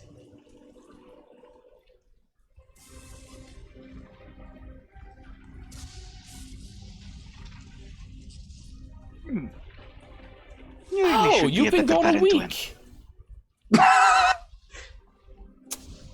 You know, I will apologize. I figured I would notice that you were gone after a week. You see, I've been so busy. What? Hmm? What could you possibly have been busy with? Oh, I waged war. Against the theater. Of course, it was the fucking They've been distracting me quite a lot right now. And they kind of moved into my territory, and I was not okay with that. So, yes, we are at war with each other. What is the theater? Not don't mind ask me about asking. the theater. The theater is disgusting, vile. The theater is bad. This is better than when I freaking met that stupid consort randomly. What? Oh yeah, just recently I met I met the freaking which queen was it? Was it Summer? It was summer, Spring, I yes. think. Okay. No. I met the Summer's queen's consort because I met a freaking gnome, not this gnome, who stole from the people I was with, and apparently they did you know the summer back some normal people to wreak havoc over here? I didn't know that. Oh yeah, of course. Yeah, most of us have deals. I mean, I don't have any deals on that plane right now. The people I was trying to make one with, they're kind of uptight about the last time we came through. But you were there. I was That's there. right. Yes, you were there the last time we came through. He points back at the village. Right. Yeah. So right now, we're not on talking terms, apparently. Wait a minute. Who exactly are these people that you talked to? Oh, you see, we made a deal that we wouldn't mention them, but I'm not allowed to tell you how much of a shit they are. Did he say it in Sylvan? And immediately smiles at you. Is this something at all Scanlan would have talked about? Never. No. Oh. No. That was a bad history for them. Yeah. Knowing the chuckle fuck that my uncle is, I just start relaying the words that he said in different languages, and it's like, son of a bitch! I met those fuckers. Really? How are Yeah. they? They're doing okay. They kind of have their hands full right now. Oh, so they're stressed. In the way that if you fuck with them, it's going to blow back on you. Oh, Dorzen, you are so... You still have your sense of humor. I appreciate that. I'm not kidding. I don't have consequences for my actions. No, but the thing they're stopping can easily go to the Feywild. Like, well, then it can come hang out with me. it's someone who. How do I explain this in a way you'll understand? He's got a mountain-sized pole up his ass. In the good way, or... He follows the rules that are written under the mountain. Oh. Yeah. Well, wouldn't be a problem for me anyways. Are you talking about the one I think you are? Yeah, I'm talking about the stupid celestial from back when the gods used to walk the earth. Oh, Celestials. Yes. The fallen servant of a certain queen. Do not say his name if you know it. I don't know who you're talking about. Good. Because honestly, But I'm gonna look into it afraid now. that you might just wait to go in there just to have fun with him. Where is he? I'm not telling you that. Why not? I can tell you where your mask is. You didn't even know what I was talking about when I saw you. Right, but I know what everything happens at one of my parties. You know, it's kind of a trait I have. Anything that happens at my party, I'm aware of. Well, he knew I was not you. That part seems Well, you fine. look nothing like him. Just, you know, Centaurian. If I tell you, you can't break the thing holding him in place. You can look, you can fuck around with the things he's crawling out of the ground. You can even talk to your friends that are there, because they're annoyed that they're stuck there. But you cannot break him out. You have to promise me that. I will not break them out. Then do You will not say his name break either. the person trapped out. I will not break the person trapped out. Tell me. Now I'm Yeah. curious. Now I am so curious. I promise, Dorson. I will not break the person trapped out. Swear on your name. No. He looks Good. down at Alarin. Good. Swear on my name. Looks down at Alarin. Why are you looking at me? wouldn't. That's how serious I am. promise me, or I will swear on my name in front of him. I promise you, I will not let whoever is trapped wherever you are referencing out. Or help them to escape. Thank you. They're at the Ivory Heart thicket. Kind of... Beautiful. He drops a Lauren and starts walking. Hey! Where? My mask? Oh, it's back in the village. You just have to look in the eyes of that gnome that you killed. And it just keeps walking. Oh, fuck. I forgot about that. And he's just walking towards the Ivory Heart thicket now. Alright, Alarin, that is you in there, right? Yes. Kneel down. I've always wanted to see what this has felt like. And I jump on his back.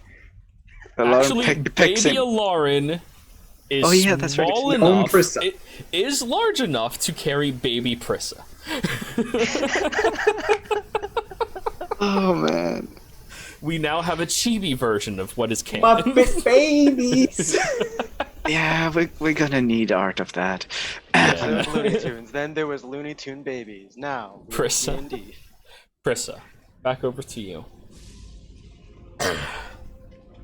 As you are being carried away and whisked through this jungle at an incredible pace, you watch as this individual just leans down, kisses you on your forehead, and says, "Okay, follow your path. Listen to the wind. It will carry you where you need to go, all right? Go." And they push you away from the jungle itself. I look back before. You're super quiet again. Sorry. I take a look back, and then I go.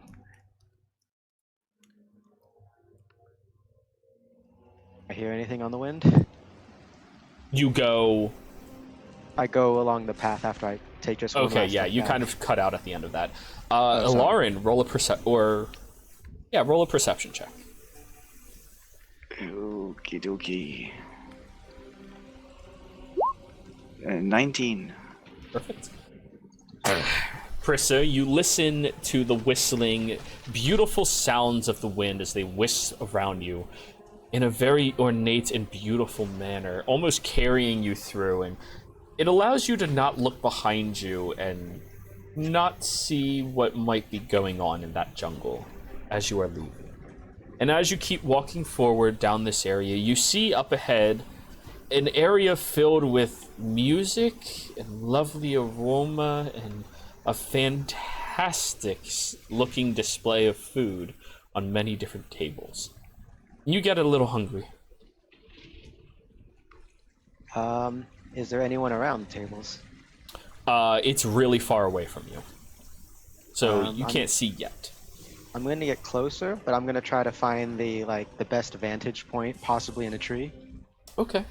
You climb up into a tree with an incredible agility that you are not used to having, but you do have. And as you look over, you see that there are all these magnificent-looking, beautiful fey-like creatures frolicking around, having a fantastic party. And for a moment, you don't notice it, but after you blink a few times, you're like, huh, that's Gnome Town. You remember you came from Gnome Town when you were younger. It was a place that your parents stayed for a few years before you were old enough to travel with. And as you are approaching, Alarin, with your incredible passive, you notice a tabaxi up in a tree overlooking one of the feasts.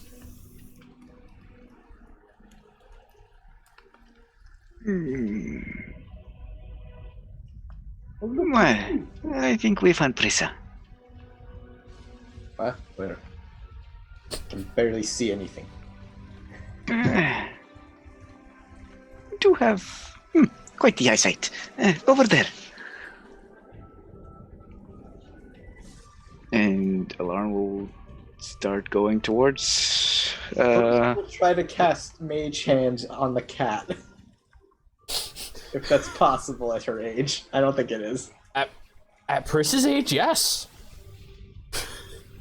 She was a fucking prodigy. You cast Mage Hand, and Prissa, you feel the back of your neck being like scratched at. And you're like, oh, that's so nice. Oh, that is so nice. Yeah, you know, the tail does that thing, and you Yep. know the cat kind of like stretches, like, oh yeah. And then it picks you up by the scruff of the neck and starts bringing you down. Alarian, you do not make that sound usually. Nope. You stifle it. Larian, how do you feel about this weird fetish that's happening right now with your body? I'm not quite sure. And you see directly in front of you, there is a much younger version of yourself, Prissa, as well as a much smaller, adorable version of Dorzen. Yep. Still, Dorzen, you're riding him. am Hi, Prissa. Dorzen, you look so adorable back then. Yeah, I guess I did. Did You you guys answer find the me out of masks? your mouth. Did you all find your masks? I found Lauren's. I know where to Lauren, find mine. Wait, you found it? Oh, crap. Yeah, we have to came here to find find the yours. masks. I would have to find yours then, Dorson. Well, I know where to find mine. Apparently, you have to find it. You know where it is. I have to go back to Prissa's parents. Let's go do that. My parents? My parents are here? They're up the road on a cart. Yeah, so apparently this magic voodoo, my uncle's here? Well, let's walk and talk. Because remember, we only have till the pyre runs out. We need to Right, hurry. we need to find a gnome corpse. Let's go with the Fae. Onward, Wait, me. I mean, It's a bit... I'm never going to have an opportunity to do this ever again in my life. Onward me. good question, Jero. Seeing like this and hearing about the cart and stuff, does that bring any reminders to Prissa about any sort of incident like this? I mean, look at Dorzen. How young were you? Nah, you got out of Gnome Town during the daylight. It's nighttime here, and it's raining. And you escaped what you found out later on because your parents pulled off a con, but they didn't pull it off perfectly. Yeah, that sounds like them. So, Dorzen, you remember the one moment where your uncle and all of your family were so proud of you as a very young, very ignorant centaur when you managed to get one of the gnomes to follow you, thinking that they would be able to break you, and you drowned them. It's gonna be by the river. So, The Fae. So, Dorzen, the gnome that you killed, like it was self-defense, right? I mean, I don't think you would technically- just kill someone. From what I saw of that party, I do not believe so. Yeah. I mean, he followed me with the impression that he would break me like a horse. Well, let's hurry. Yes. His body should be next to the river. Dorzen, you don't see that gnomish man by the river. You see him seated at the table eating. Oh no.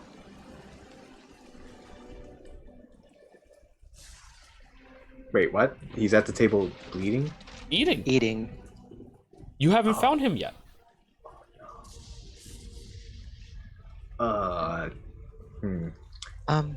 Alarin, I'm gonna need you to do a salad, buddy. Oh no. What do you mean? I need you. I hop off his back, my back, to go talk to that guy and convince him to follow you to the river. And I need you to drown him. I was afraid of that. No, I will not. You have to. This is the past. It has already happened. Well, from how your uncle acted, perhaps things can change. That kind of defeats the entire purpose of this. Perhaps not. Oh, I will talk to him. All right. You saunter and- over towards the table, Alarin, and you see right beside him there is an individual currently being stabbed in the legs as they are just obsessively eating, not able to stop, by a much smaller little gnome, and I mean garden gnome type of gnome. Those disturbing little figurines that people put in their yards for some reason. I don't know. And this garden gnome is smaller than baby Dorson, correct? Absolutely. And it's just... Can I do a horse kick both legs at the small little garden gnome? Dorson, roll it. Do I get disadvantage because of size? No. You're a fae. You know how to kick a gnome. 13 will hit it. It goes flying. Yes!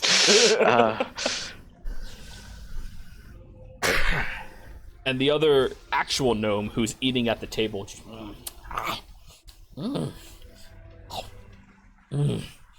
This is amazing. Would you mind stop eating for a little while? Huh?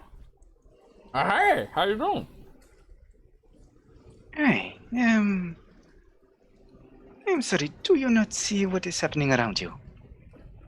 He takes another bite of bread and looks around and goes, "There's a great party happening." They are killing you. What? That little pesky gnome thing was just stabbing. A different gnome at the table. Yes. That little one was stabbing a different person, not him. Yeah. Okay. Really? Well, little tiny gnome. Hey, gnomes are people. I'll slap him. Trying to bring him out of the stupor. Ow! That's That not is- gonna work. That hurt. Takes another grape and starts eating it. Clear the table. We can't change the past. You start pushing the food off of the table, and as you're running your hands from side to side, more food is appearing. You can't get rid of a Fey feast. Alarn doesn't know that. He's never dealt with proper Fae before. Technically, were you part of that? Sir thing Yorick where from the stand. We threw You're up? damn right, but gnomes aren't people. Aside from Prissa.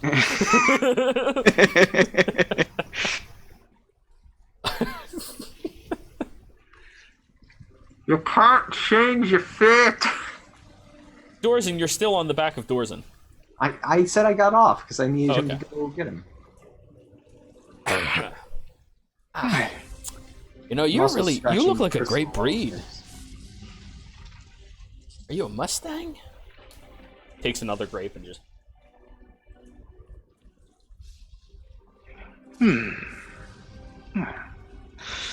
Hey, tell me something. Are you,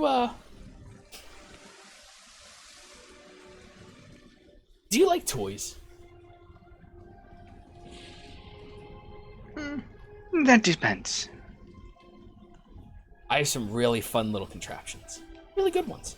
You want to see them?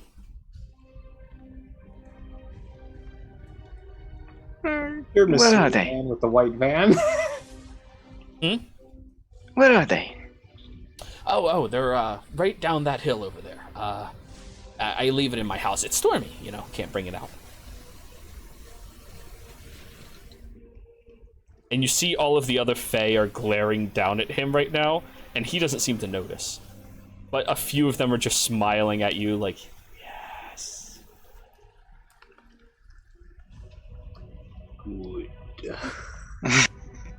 Good.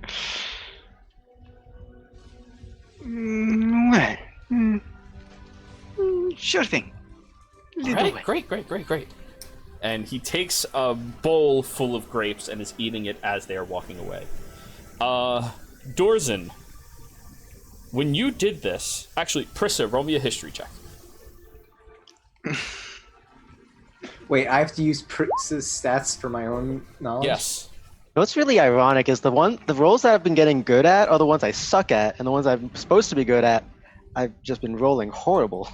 You remember as you were walking down, you were kind of slowly putting rocks in his pockets? And right now, Alarin is not doing that. I'm going to assume Prissa knows that's a component-based spell. Never mind. Can't I do brought message. my arcane focus. I Prissa don't know did if bring it's her still there. focus. Ooh. Then I'm gonna. I assume Prissa has message. I'm gonna message that to Alarin and say, "You need to start putting rocks in his pants." That's how I understand how you can respond to this message. I understand how message works. It's like 25 Prissa words. has told you. Yeah, we're gonna ignore that. Alrighty. I'm gonna start mage handing rocks into his pockets. Prissa, roll a sleight of hand. At this point, I'm glad I have your insane perception. Yeah, you have my insane passive.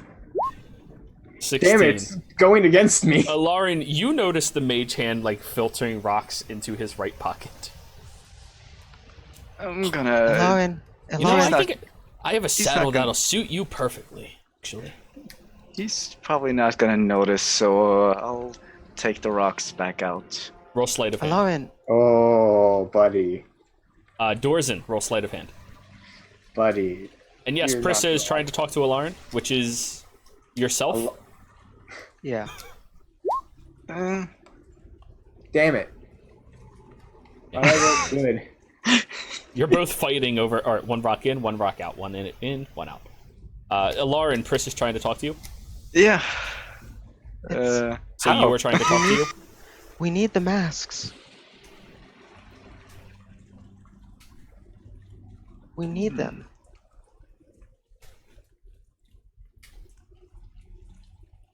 Yes, but there were different masks. Colorwind, and all of them. please.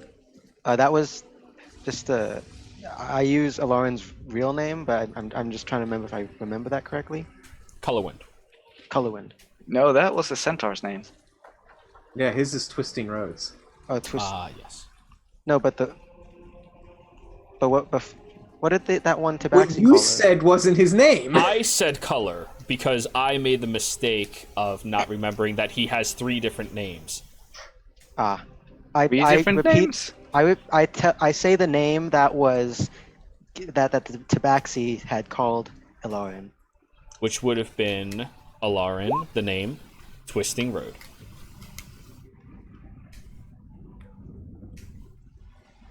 Which would have been a big deal if he hadn't said it in front of us not a day ago. So, you get over towards the edge of the water, with the Tabaxi individual following right beside you, since Pris is talking with you. Dorzen, are you going to keep up as well? Oh yeah. Okay. We'll keep putting rocks in his pockets. Ilarin, please, we can change the past. We can't change the past, but we can change the future. Yes. Part of the same coin. So, the individual opens up the door to his shed, where immediately, Alarin, you notice that there is a mask on the wall. It appears to be a horse's face with a devious smile and darkened red eyes over top of the slits for the eyes. You see, no need for killing. He comes out with a saddle and with a bolus. Yeah, at this point, I'm gonna try to horse kick him unconscious. Alright, Dorzen, roll to hit.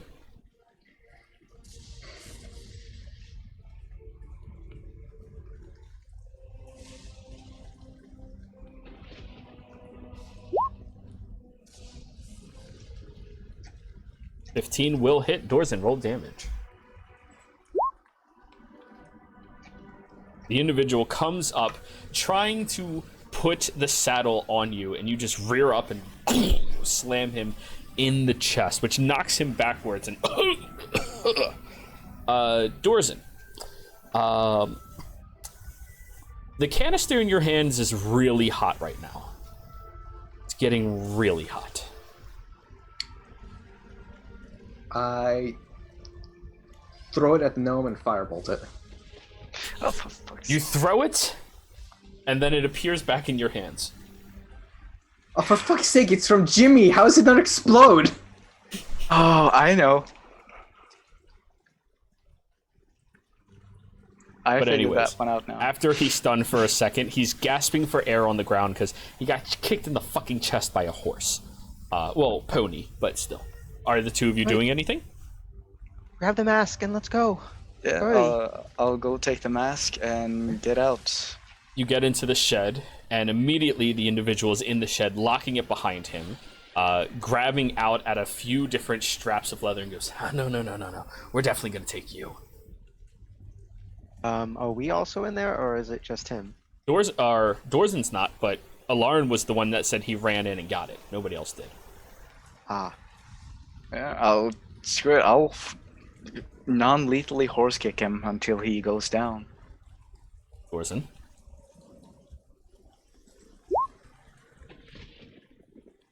$13 will also hit a gnome. Damage. 5. You slam him for a second time, and he's starting to like wrap some of these leather straps around you, trying to bind your legs, and as that happens, you just pull up your fist where a hammer appears and smash him.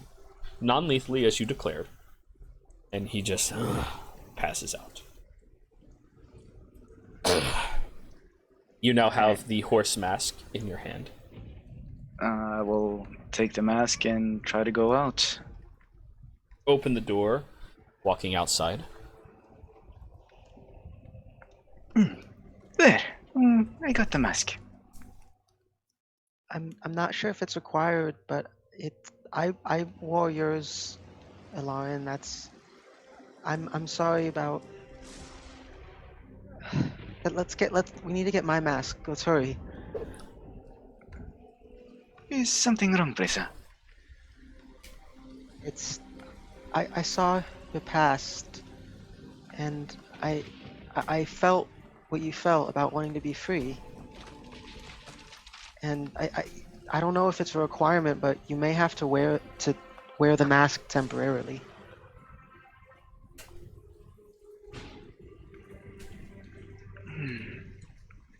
Well, that's going on. Dorzen's just putting the container in the river, because why the heck not? Alrighty. You put it in the river, and the river starts boiling around it. The moment you take your hands away, it appears back in your hands again. Fuck you. Anyways, we need to hurry. I don't know how long it's been out there and how long we've been in here. Yeah. Let's go get your mask then. So, you all take off back over the hillside, leaping and bounding all the way back as best as you can. As you are getting over there, Dorzen, you recognize, and Alarin, you recognize the guard who's still lying on the ground, twisting around aggressively as he has that large protrusion sticking out of his hip. Just grabbing his body and coughing up blood. Seeing this, Prissa would like to go up to him as they're going and try to lay on hands. Alarin as a baby. Is it the same amount of years to go for everyone? No, it's all subjective to different. Okay, yeah. So yeah. Alright. But Alarin Either way, as a baby, I believe you were always attuned to your deity, though you were not a paladin per se. So as you focus on the lay on hands, the lay on hands does take hold enough to help him, but this individual has broken and shattered bones. He fell off of a cart aggressively. That's not going to be enough to help him. My horse. Oh, where's my horse? Prissa's gonna look around for the horse. Same. Dorzen, just get my mask. So Prissa, so a Lauren roll a survival check, and Dorzen roll a survival check.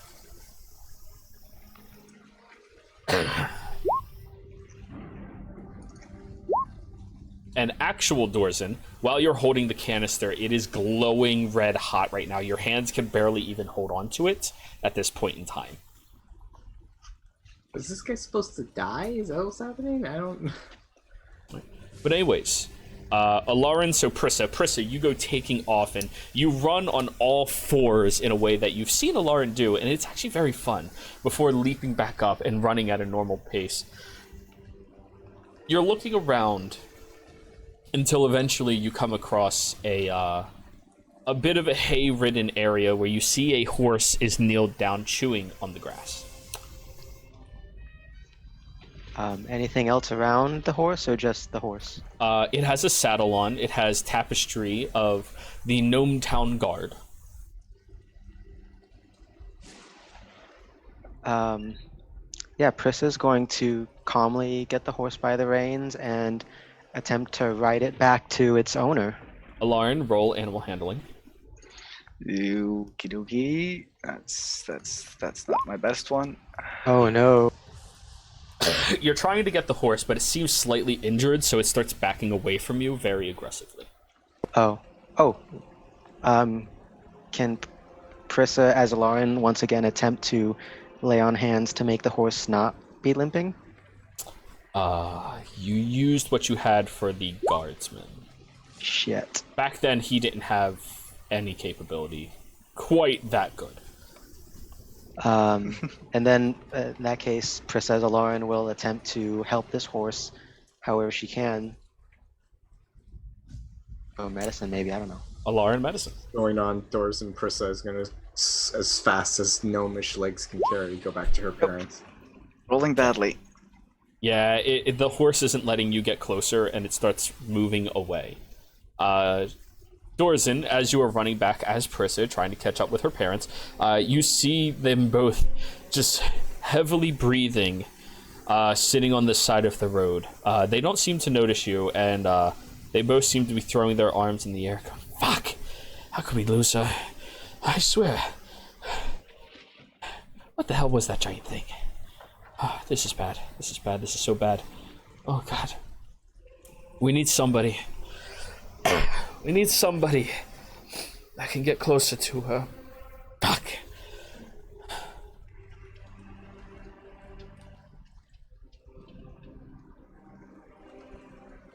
What'd you say? No, You're muted. I know, I was muted. I wasn't actually talking. I was repeating what you said. Closer to her, you say. That is what I say. What are you doing? I would like to insight check that before revealing that I'm right there. Prissa, roll an insight.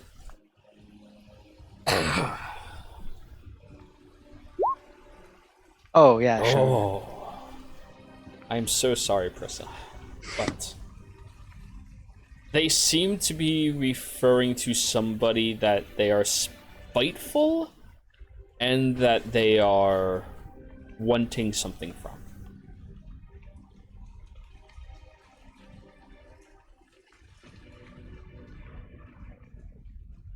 It's at that point that Prissa's mother turns around and goes, "Prissa, there you are. Oh, we've been looking all over for you, but our little legs got really tired. Oh, come here, come here, come here." And scoops you up and starts hugging you. "Oh, it's so good. I'm glad you're safe. Oh, you know, this is so much like your great aunt. Oh, you're so much like her. It's amazing. You know, you're really gonna like her when you get to meet her. It'll be great." And you feel a very big sense of joy and happiness. It'll be great. Come on, the cart's this way. And they start trying to lead you back. It's horrible people! You with your uncle are not one to talk. Hey, at least my uncle has his own set of ethics. Yeah, at least his uncle doesn't like manipulate and stuff his family, I would assume. You do know who you're talking about, right? No, I do. I'm just kind of, They don't get that excuse. They don't get the excuse that he's fey. It's in his nature. That's fair. But yes, they're trying to lead you back over towards the cart. Prissa, you feel that level of excitement and joy, and immediately your mind goes to, oh, Pike? Something about Pike? Yeah. It's the only time you feel that level of happy. Yeah, and so because of that level of happy, he's like, I can do this. I can be like Great Aunt Pike. And instead, she's going to take a different approach since this horse seems afraid of approaching her. Mm-hmm. She's going to circle around, and how like in video games you have to like herd a sheep and stuff? She's basically going to herd the horse back to where it came from. Okay, roll another animal handling alarm. Hey, okay, come on. God! Really? The horse is going to be running away from you. But, Dorzen, as you're holding onto the canister, it is glowing that fiery red hot. And you have to kind of like drop it as you see it is glowing brighter and brighter. Alarin, as you're seated there, you do see the mask of joy kind of tucked underneath the guardsman as he rolls over with his hip protruding out a little bit. Ow! Shit! Oh, where's my horse? Where is she? She's looking for it. It is a smiling, sprightly, darkened face. Just very happy and joyful. I'm gonna... is the guard wearing a cape or something? Yes. Gonna lean down on the horsey hooves and roll up the cape and put it under his head and take the mask at the same time. Okay. I thought the protrusion was his broken bones. That as well. But you take the mask as you're looking down at it. It looks a lot like Prissa. Just gonna call out, Dorsen, I found it. I found the horse. As it's running. No, that way. And Dorzen, you've just dropped the canister as it is glowing too hot for you to hold.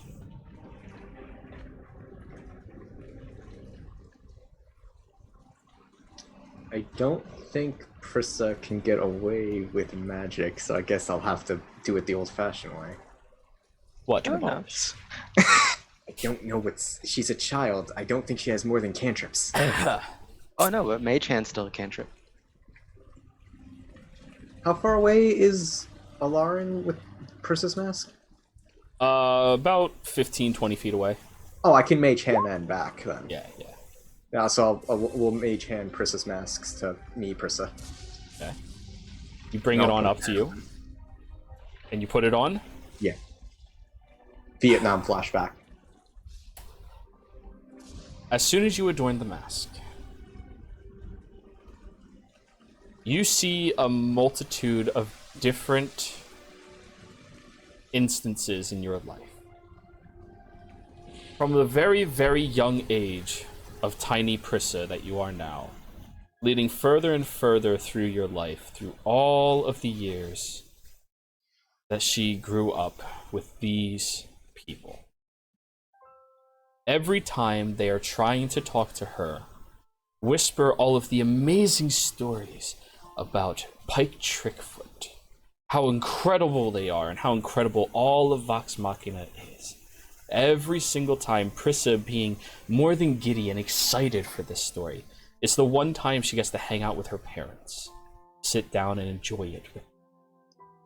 They just get to keep talking and talking as she gets to clean the house, or clean the dishes, or cook dinner, or cook breakfast at certain times as well, or help them gather their things for the next big job. The only time she's able to spend time with them is when they are all talking about Pike. And then you start seeing from the other room when Prissa has to walk out, as the two of them are scheming and planning, trying to make Prissa as much like Pike as possible, hoping that either Pike will let this side of the family back in, or that Prissa might be able to help them in the future, how Pike could. They're not doing this to be malicious. They think that this is the proper way to raise her. And Prissa, through her entire childhood growing up with them, the only memories she has with hanging out with her parents are the stories of Pike.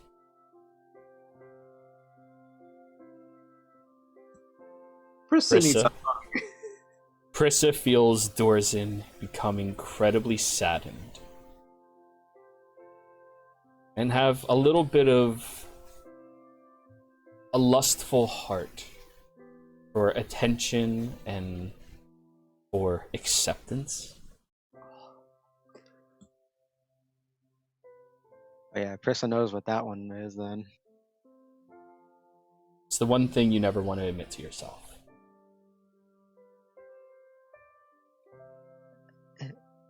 And Lauren, did you put on Dorzin's mask? No, I was a bit reluctant. But I suppose I have to. As you are raising his mask up to your face, Dorzin, you take off the Prissa mask, and you watch as that glowing canister expands and explodes, immediately encompassing this entire area as the three of you are thrusted outwards, slamming around aggressively, much like you were when you were shoved into the pyre in the first place.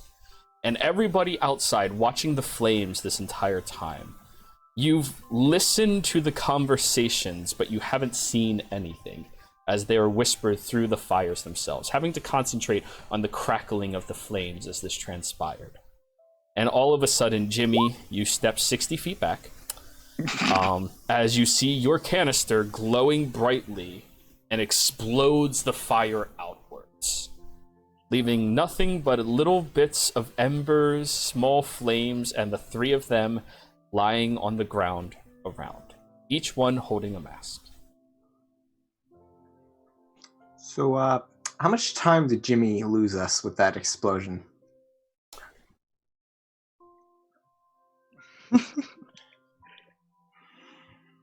Well, that was an interesting one. I apologize. Yeah, there we go. Somebody knew it was a timer.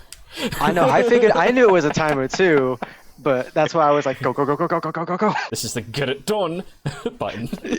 Yeah. Stop talking to your fucking... No.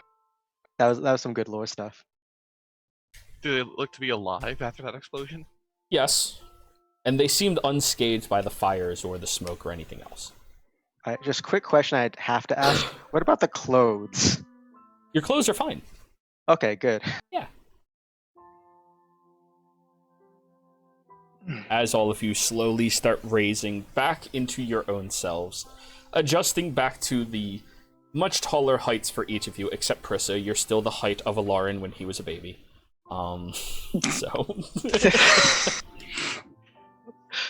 Prissa like raises one of her hands and just pokes at it because she misses the beans. So, Lauren laughs at that. so, you all have seen perspective into yourselves. Follow me. She walks over and looks at the three of you. You three as well. Conrath, Yurik, and Jimmy. Follow. Does everyone follow? Oh yeah. Yeah.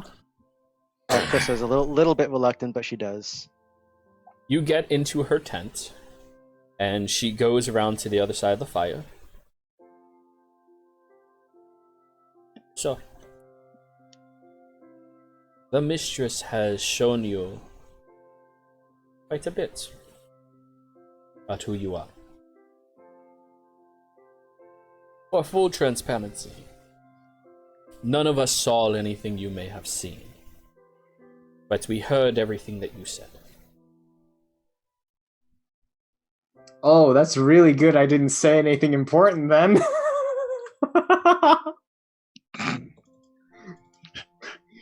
Everyone suddenly learns an Archface name. Dorzen would be shit. killed. He would have done so much. They all need to be extinct now. No, it's like, no, it's just as we're leaving the Centaur village, he goes to Sir Uric. Fireball.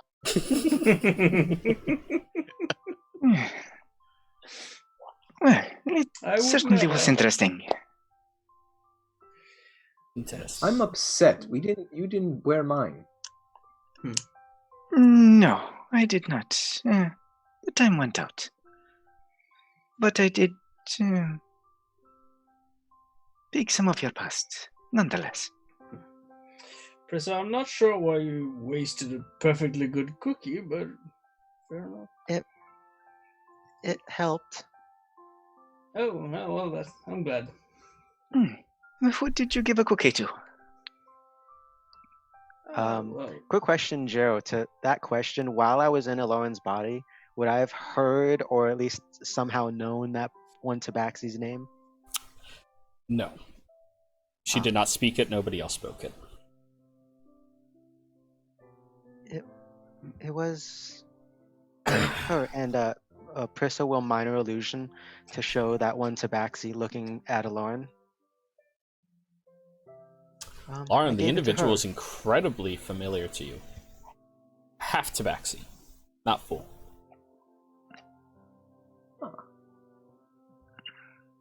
They are humans, just hairier.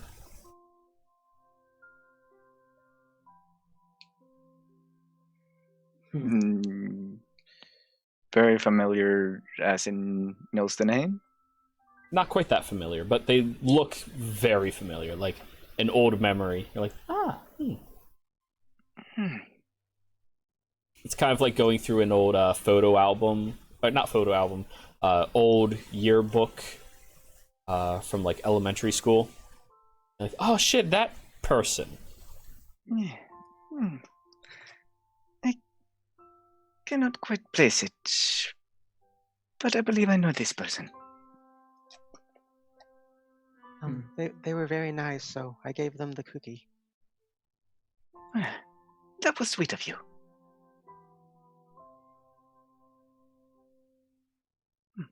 Well, whoever they are, I hope they are okay. Prissa opens her mouth to say something, remembering that whole thing when she put on the mask, but then just she doesn't know. She falls silent because she doesn't know whether it's the right thing to bring that up. So,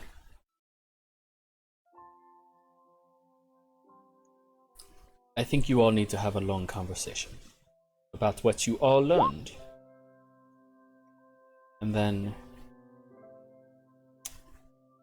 you should receive the guidance you need to find her. She trots out of the tent. We're all going to give you a tremendous amount of space. Thank you. And to remind you, the three of you still have your masks. Or the masks of whoever you saw. That's Prissa offers the mask, the Lauren mask, to its respective person. Here, this belongs to you, I believe. Why it is so sad?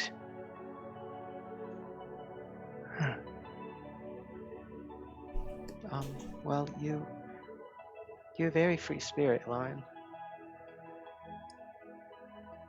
Yes.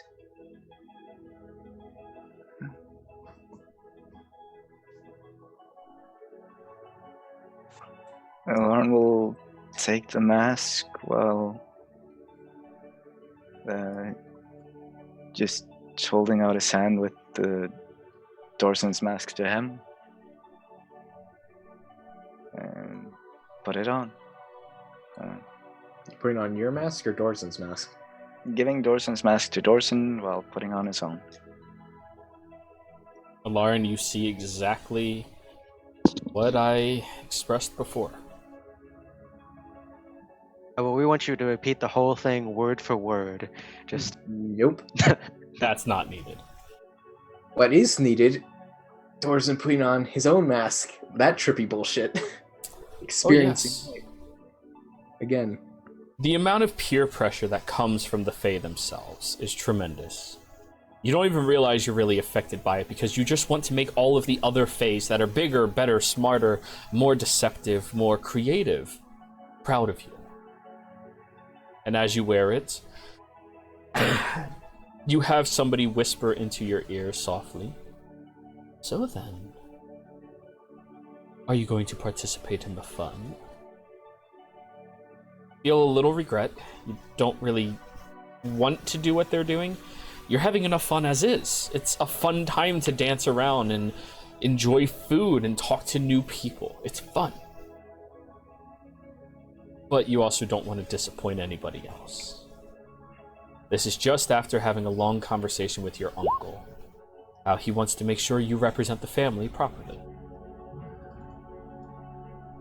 As you move over towards that table, you do hear from a few other centaurs that this gnome was trying to capture them, steal them, and turn them into his own, what they consider slaves, what this world considers working steeds.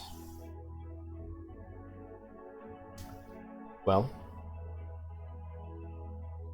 you managed to talk him into leading you down to the lake.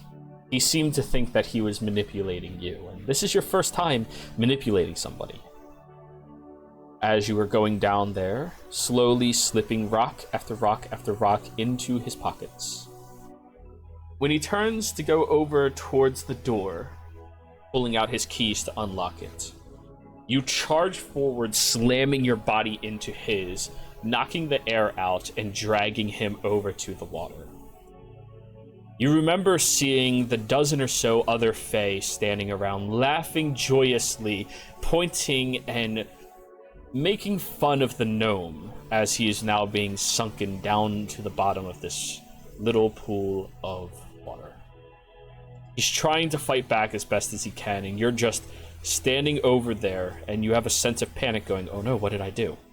No, this isn't okay. That looks really painful. This is bad. This is very, very, very bad." But everybody else is laughing and having a tremendous time. Eventually, the bubbles rise up and then stop.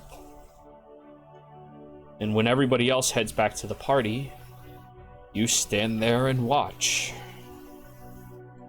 Not really believing what you just did. And having the first experience of crisis through yourself. As you stand there and wait longer and longer and longer, you watch from behind you as the rest of the party slips away around dawn, walking back over the archway that is summoned up thanks to your uncle. And nobody turns around to try to get you. They all seem to be dragging their own prey back into the wild, or drunkenly intoxicated with the events of the previous night heading back in. And you continue just staring at the water until collapse.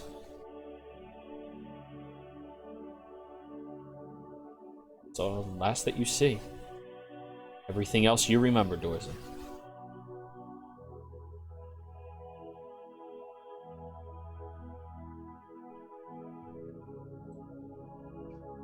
Dorsen takes off the mask and puts it to the ground and hands Prissa hers.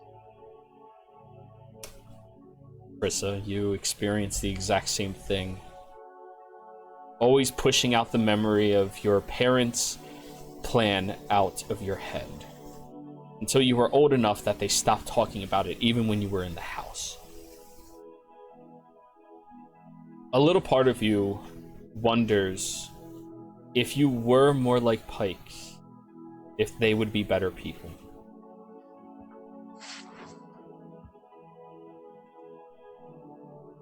The part of you that you've always hidden from yourself. The part where no matter what you do, they're them. You're you. You can beg, you can plead, you can ask all you want, but they are who they want to be. They are Trickfoots. They are.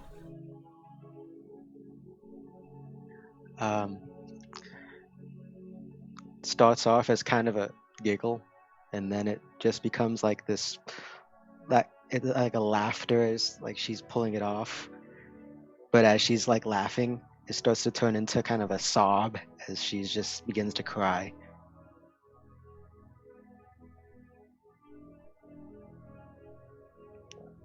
Alarin, you don't remember anything that happened while you were wearing this mask. You don't recall any of this. You remember being born under a tree on the side of the road. You remember the look of that tabaxi woman, the one who carried you to the edge of the jungle, and who told you just to follow the wind. Wherever it'll take you, just follow it. But you don't remember anything else that happened. By the looks of it, you were maybe 2 or 3.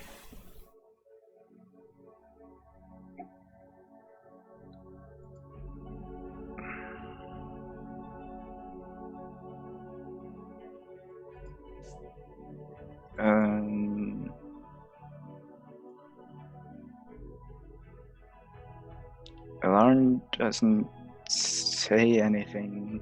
He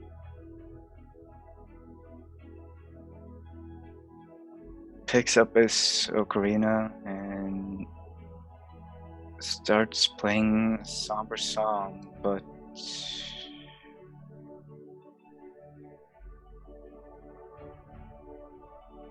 it's not just somber, it's also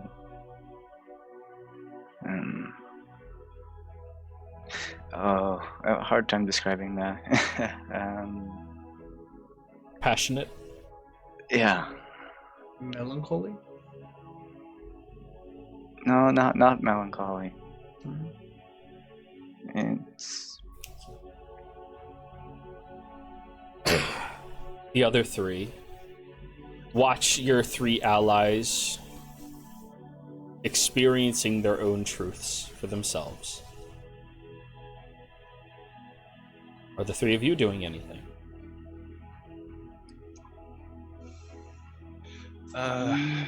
Looking at them, considering going up to like be supportive, but eventually just no. They will have to deal with this on their own for a little bit. And I say as much to Jimmy and Canaroth as well, before simply turning back, finding a quiet place to sit and just ponder my own truth, as it were. Kenneroth will try to, since Doors is kind of occupied, try to comfort Prissa and like, what has happened has happened. All knowledge comes with a price.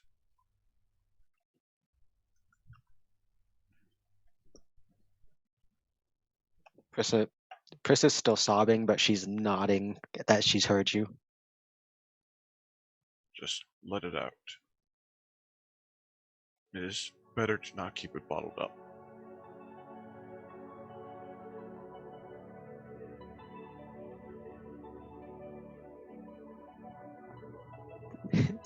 It's funny, you know. It's funny because I know I'm a Trickfoot. I really am, because maybe I can't lie to everyone else, but I can lie to myself for so long.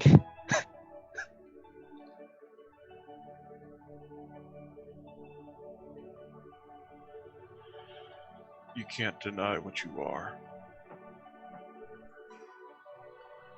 And who you are.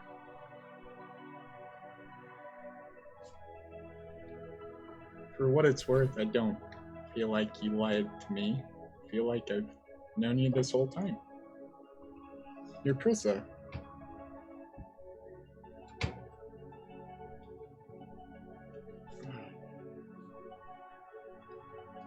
You guys did it.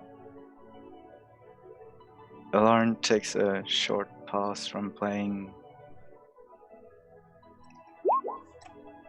Change will come, no matter we want it or not. It is up to each of us to make the change good, yes? Yeah, it is. It really is. I mean, do you want to know the reason why I decided to specialize in illusionary magic? Yes, I would love to hear.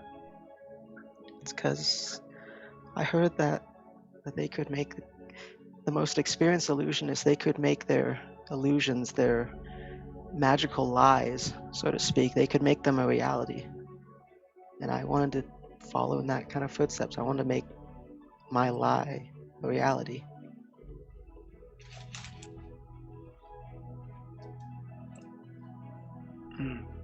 And do you still want that?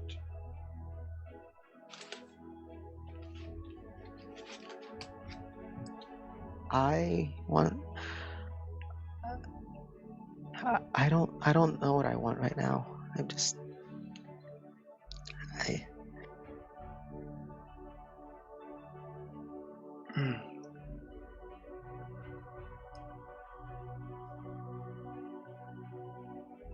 I think I found out why I try so hard to help people.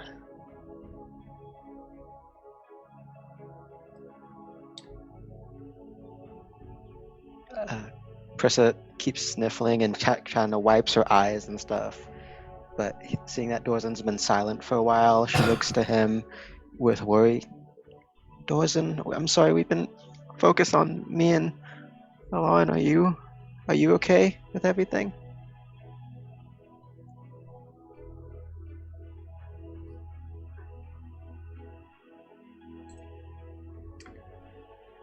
I'm fine. And Dorzen gets up and walks out of the tent. If the blood bond's still going on, just immediately Prissa sends that worried emotion to him. If it's still going on, you feel a sense of... I don't know what emotion encompasses this, actually. Rage, worry, confusion, regret. Regret's close. Gertz. More akin to... Self-loathing? Yes. And the minute he's out of the tent, you hear a gallop.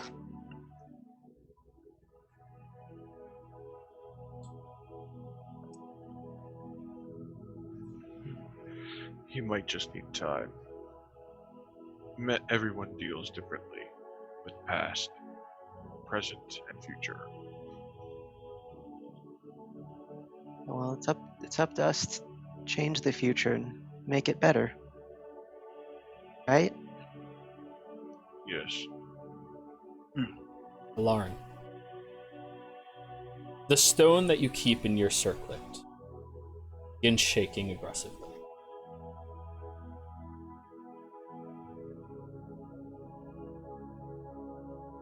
I'll grab a hold of it and...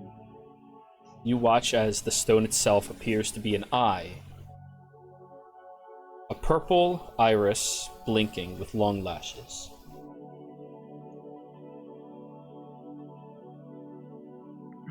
Do we all see this, or is it just Alon? If Dorzen was in the room, he would notice, but Everyone else is a little preoccupied with comforting people.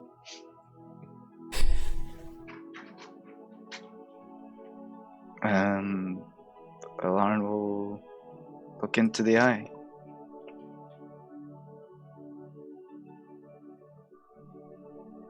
You see a naval base filled with fleets of different boats from separate kingdoms. Different sails adorning each one, spreading as far across Exandria as you can imagine. You see a ship with a yellow flag crossed in a big X, blue banner behind it. Sitting on top of it appears to be a halfling man. Not familiar to you. Young man, curly blonde hair, smiling at the helm. You watch as you go across the ocean, about northward, over to a single island that is hidden between large jutting rocks, where there appears to be a door.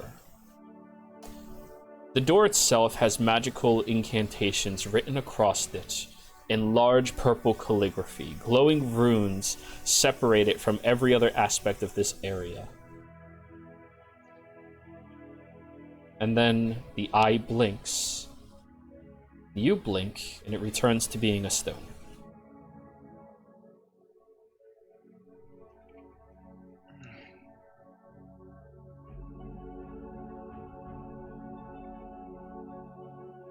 Well, I believe I know our heading. You do? What do you mean, Lauren? Well, I'm not sure if it was the knowing mistress or the change bringer, but I just saw where we would be heading. Yeah. Would he recognize the port?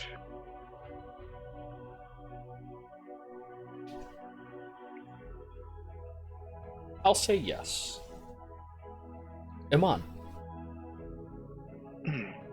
We need to go to Iman. Find a ship. With a halfling captain. Alright, and Prissa will, wipe her eyes, kind of get to business, pull out her journal, and she'll basically just be interviewing Lauren for all the details that he knows all of a sudden. Yeah,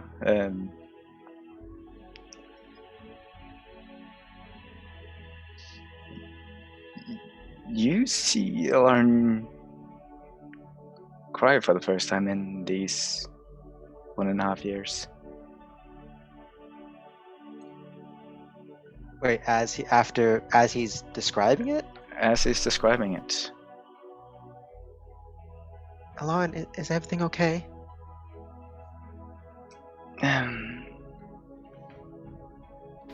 Yes. Well, it is the past memories. Prissa stops taking her notes and just hugs Lauren. He hugs back. Jimmy moves in and he gets a leg with his shoulder. Konaroth, while Lauren is describing that vessel, you recognize it. It is from where you hail from.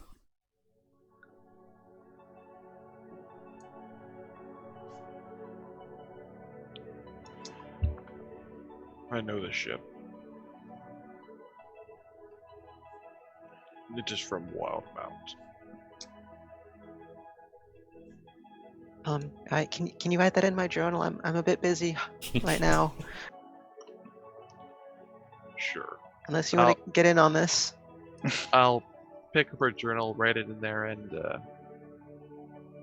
in small on the side, just say like, "Good job." Alrighty. And the comically small pen, by comparison, of Konorath. You gingerly write in the comically small notebook. It's like one of those little pocket protector books for you. Day planner. Yeah. Sir Yurik, as you're sitting in the corner, Cole just bumps your shoulder and goes, What? Huh? "Go over there." All right, yeah, sure. Yeah, I stand up and go over to. Sorry, I'm zoned out a bit there. I heard you talking about something. Is there anything I should know? Well, we've learned a lot about ourselves, and we have our next destination. Oh. Looks like we're going on a boat. Boat. Yep. All right, and headed where?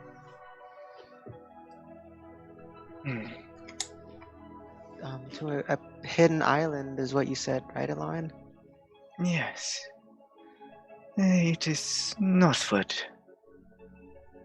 All right, and the Changebringer showed you this, or? Well, I am not sure. Either the Changebringer or the Knowing Mistress.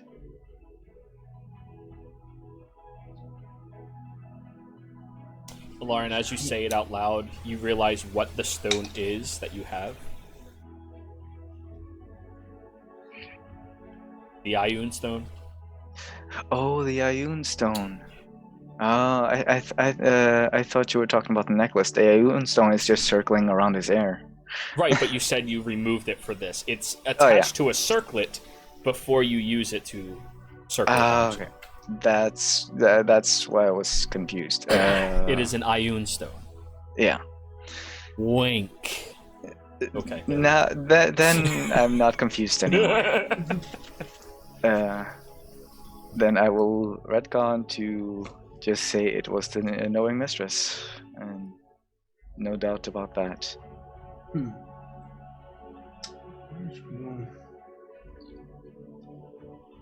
I guess we should follow that then. Jero, how much time do we have, given the time limit about like 2 months? Do we have left? You have spent 2.5 weeks worth of travel as of now. Oh, so then we have less than I thought. Then we have 1 month, 1 week, and like 6 days left. 3 days.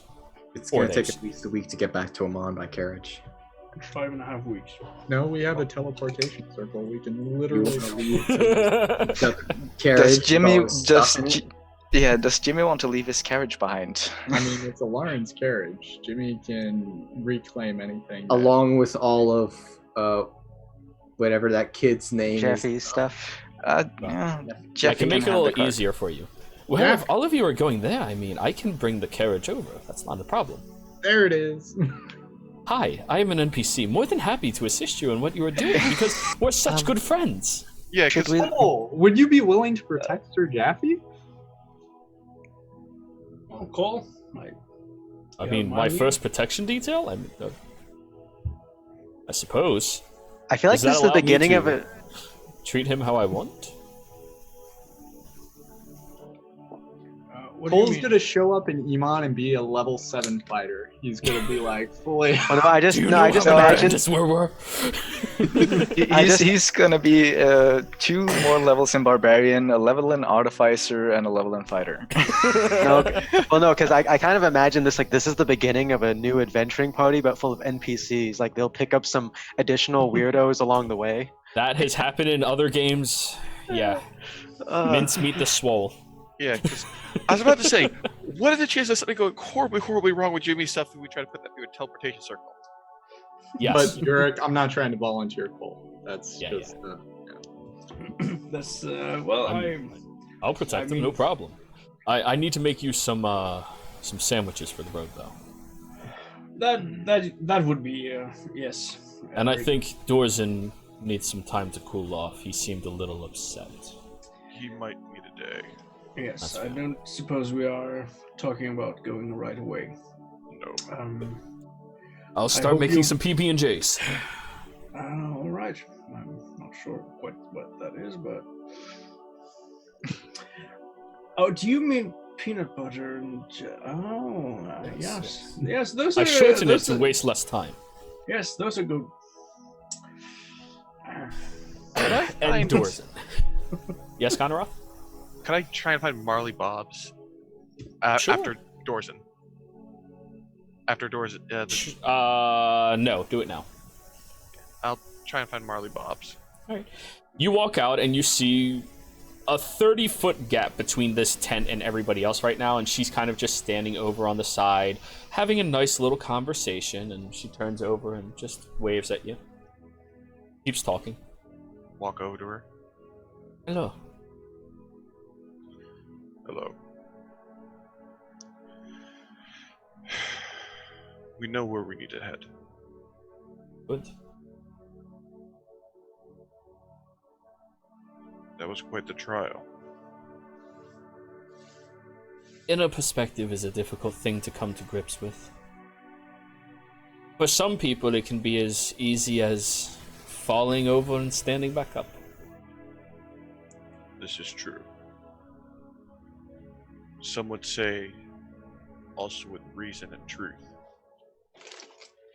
as well. Some would. So, are you all leaving tonight, or can we get more cookies? We are planning to stay the night, and you'll have to ask about the cookies. I will. Do you all still need more privacy? They do. I'm fine for now. Fair enough. Well then, we will continue relaxing for the time being. We have no place to go yet. Did you see which way Dorzen went? Points out about northwards, or westwards. Just give him a bit of time. Sure.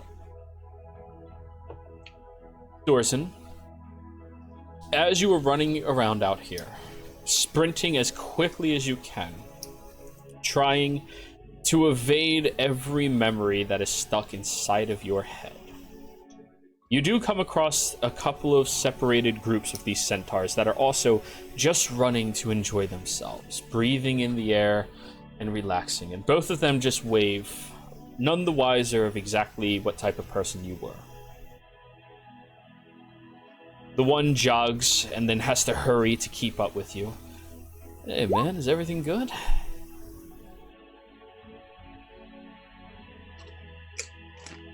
He just keeps the pace.